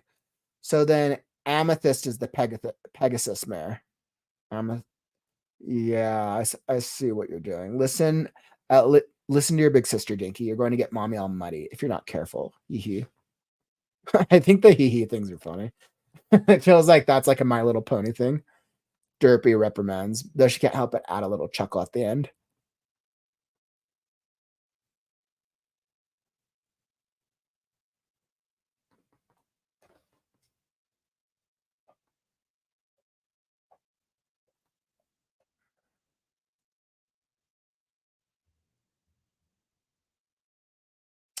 Yeah, I think Cole, I think that that's all the feedback I have for you. I wish that I could give you a little better feedback, but I feel like because of my lack of knowledge of the universe, I can only give like very like surface level. Very, very surface level. And I think because this is such a small section, I'd have to read more of the story to be able to see like okay, what does the character journey actually look like outside of the character development, since all of the character development is very much focused on getting references to the universe. Let's see. I was looking up MLPH shown movie 5+, but the a new generation movie was PG-13. So parental guidance for ages 5 to 8. Yes, but Atomic, I do know though that there's also like a huge like niche like mature audience for My Little Pony. So it's like cool. Something to ask yourself is what type of reader do you envision like reading this type of fan fiction? Like what age range? Is this for someone who's going to be like super young? Under the age of 10, or is this someone who's going to be like a little bit of a more mature audience but is like kind of getting like having fun in this My Little Pony world? And I think that would be really important just to be aware of.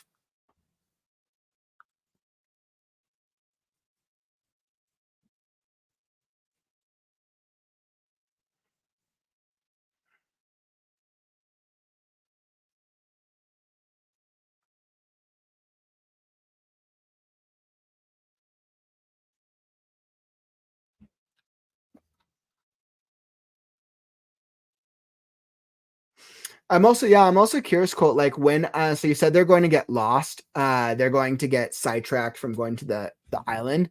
I'm curious how late into the story or how long into the story they until they get sidetracked or shipwrecked or whatever happens to them.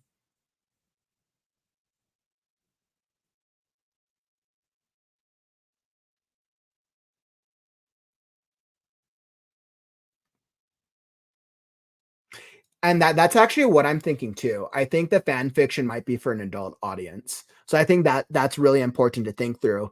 Am I writing this for someone who's under the age of 10 or am I writing this for a mature audience who can grow up and like lovingly is like, "Oh yeah, I remember that," or "Oh, I love watching that." I think that's important.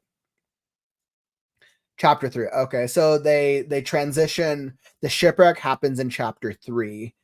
Chapter 2 is going to be focused on different conflict, which is fine because you're doing like early stakes and early obstacles.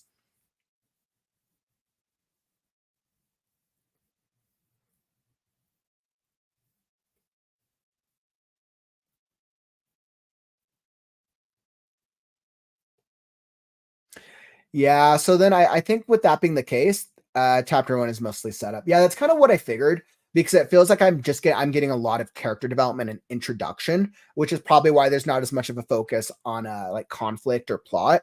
I think it would serve, I think like we said earlier, I think foreshadowing would work really well. Would work really, really well here. Even if it's just like a lot of minor foreshadowing. I think, Cole, I'd actually be really interested to hear how if what type of feedback you gotten from any fans of the My Little Pony universe. It is. Yeah, it is challenging. It's interesting when you're the farther you go with fan fiction, it's the challenge is how do I write a story using these characters in like my own world, but it's still believable with a new plot that either does or doesn't affect the canon. Fan fiction's always interesting, but it's such a great exercise and it's such great practice in writing from a world that you love. It's really interesting.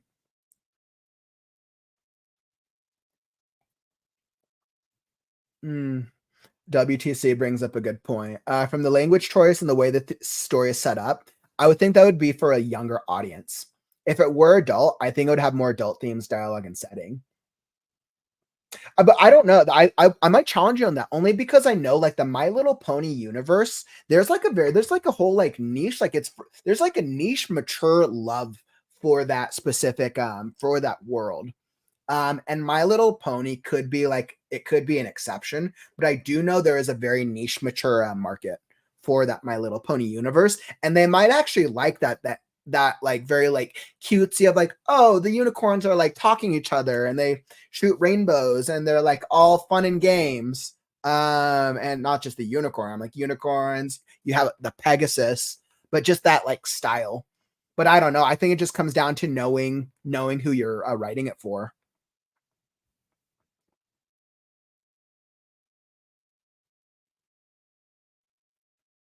Okay. So you'd say you're going for maybe an Avatar: The Last Airbender vibe? Okay. So what I would say then is if that's the vibe you're going, like I love Avatar: The Last Airbender. Dinky's water magic kind of will resemble water bending. Oh, well, that's actually super cool. That's actually really, really cool. Who's the protagonist? Colt is Dinky.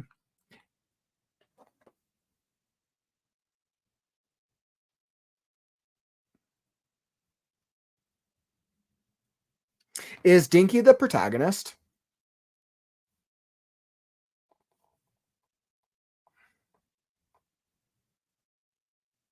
Yeah, that's literally atomic. You bring up the perfect point. Think about so for those anyone who's seen all the most of the Star Wars stuff, think about Star Wars. What was that? Episode 8? I think the Star Wars Episode 8 movie was the perfect example of that. They went Episode 7. Wait, 4, 5, 6. Yeah, so Episode 7, they stuck to a lot of the core canon. They stuck to a lot of the core things that the Star Wars audience loves. Episode 8, they tried a bunch of new things, and it divided the audience very much so. the core Star Wars fans hated it because they went into a whole new direction. But new people who loved like just the overall like feel of the Star Wars universe loved it. Episode 8 was like so controversial. I remember when that came out. That's actually a really good example. Kind of the whole family. Okay. Yeah, so then I think what I would do is like what I if you're going for a whole family thing, I might I might minimize the like the cutesy the overall cutesy terminology. Keep the cutesy words in the language. The dialogue, the cutesy words in the dialogue is like that's perfect. That's very clear for their character styles. But I think outside of dialogue, I might mature up some of the word choice a little bit. Like, for example, like even this part here, like, see, he, sorry, Amethyst, but I'm just so excited. Like, this is cute. That's awesome. That's perfect. Keep that. But then it's like 3 more pronks to punctuate her words. I might then like like different word choice for maybe a more mature audience. If you're going for more like Last Airbender or more a little bit more of a family vibe.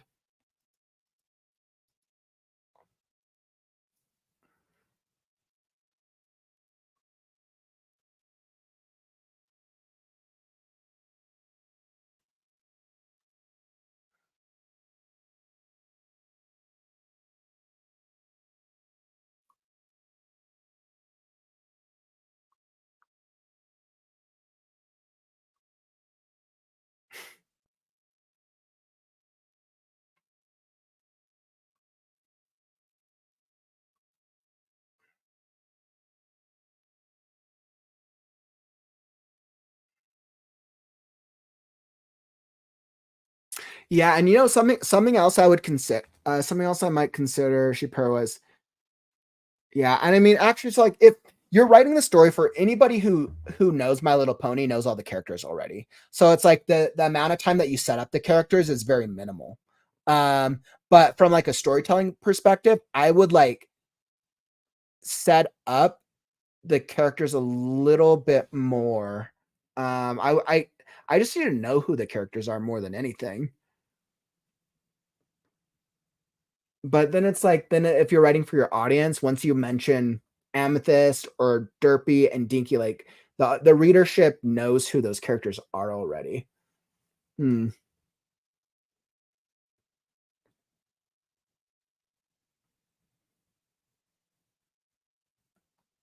And so like you reference Derpy here with their first introduction of talking about like listen to your big sister Dinky. You're going to get mommy all muddy if you're not careful. He Derpy reprimands. Though she can't help but add a little chuckle at the end as she flicks a bit of mud from the now mostly gray wings she had shielded herself with. Okay, so Derpy, Grey Wing, she's the Pegasus.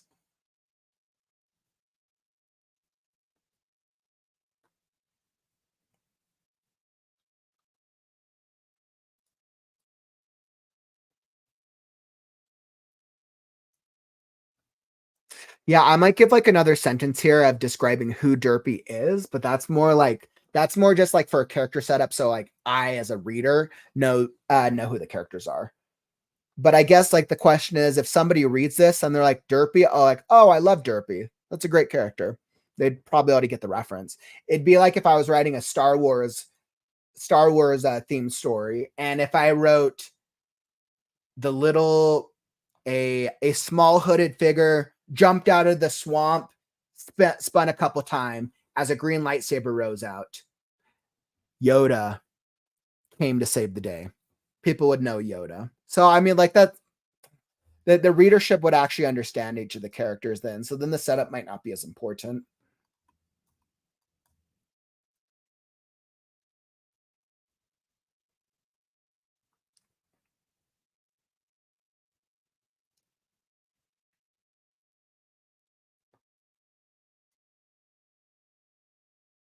Yeah, cool. And I don't think that's actually an issue. I think it's fine. I actually think like the perspective that you did was fine with the 3 of them. I think it works as like a group, a dynamic. I think that's actually really smart.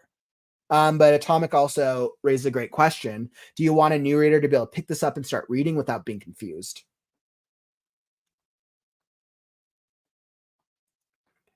Atomic, my guess is it, and Cole, this is just a guess here, but it kind of seems like that the goal is it's more this story isn't necessarily for a new reader. It's more at somebody who's like knows the canon, knows the lore, and already knows the characters, which is why the setup for the characters probably isn't necessary, because once you reference the character, anybody who knows My Little Pony knows Derpy, knows Dinky, knows Amethyst. They already know the world. So they already have in their head, they already have a vision of who the characters are.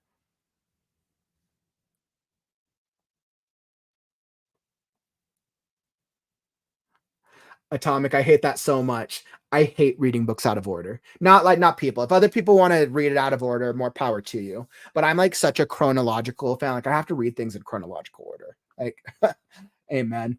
Cole, this is actually a really good this is a really good look into fan fiction. We I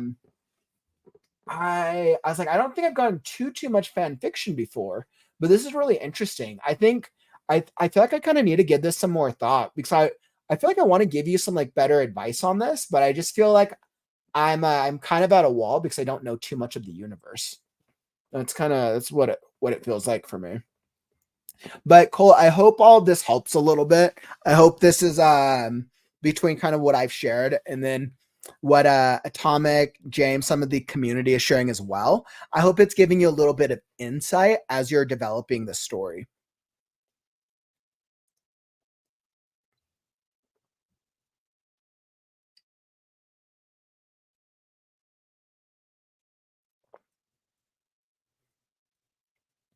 Yeah, and I know we definitely went way over with time on this story, but like I can tell you put a lot of work into it, and I definitely wanted to make sure that we really gave you some good as good a feedback as we were able to. Absolutely. So I hope that I provided a little value for you, Colt. I'd be really interested. I'd be like so curious to hear if how some of you, the other what type of feedback you've gotten from readers who know the My Little Pony universe. I'd actually be really interested to hear that. Um,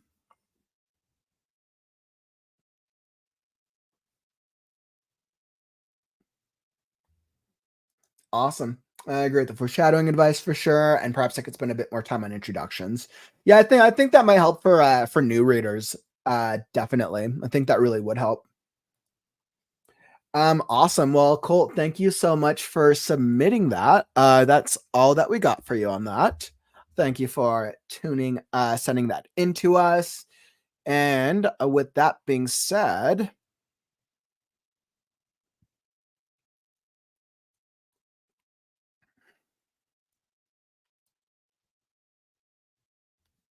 okay. Yeah, with that being said, like my voice is so done. I think I might my voice might be killing me today. Uh all right. So I think I'm gonna have to like call the readings done early. I feel like I'm not going to be able to give valuable feedback.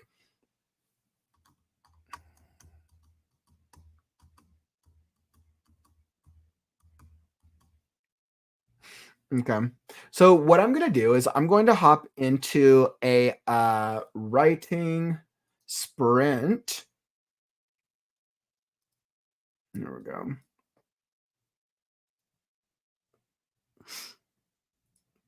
So yeah, so what I'm going to do is I'm going to hop into a writing sprint because I'm not going to be able to give any more feedback right now that's going to be beneficial to any of you. I'm going to get 20 minutes in on Last Scarecrow before I wrap up the stream. And then after the sprint, I'll touch on some of the quotes of the day from our quote of the day game. Keep the quotes coming. We've actually gotten some really, really helpful quotes today.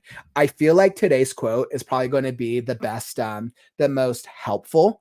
It's interesting. Every single stream where I've done the quote of the day game, I feel like I get a vibe for the types of quotes. Feel like one stream we got like way more clever quotes. One stream we got a lot more like dramatic quotes. And then this stream I feel like we're getting a lot of like really like helpful, beneficial ones. So I'll touch upon the winner of the quote of the day game after this. You can keep the quotes coming. I'm gonna hop into Last Scarecrow. And if I didn't get to your story today, I will queue it up for next weekend's stream.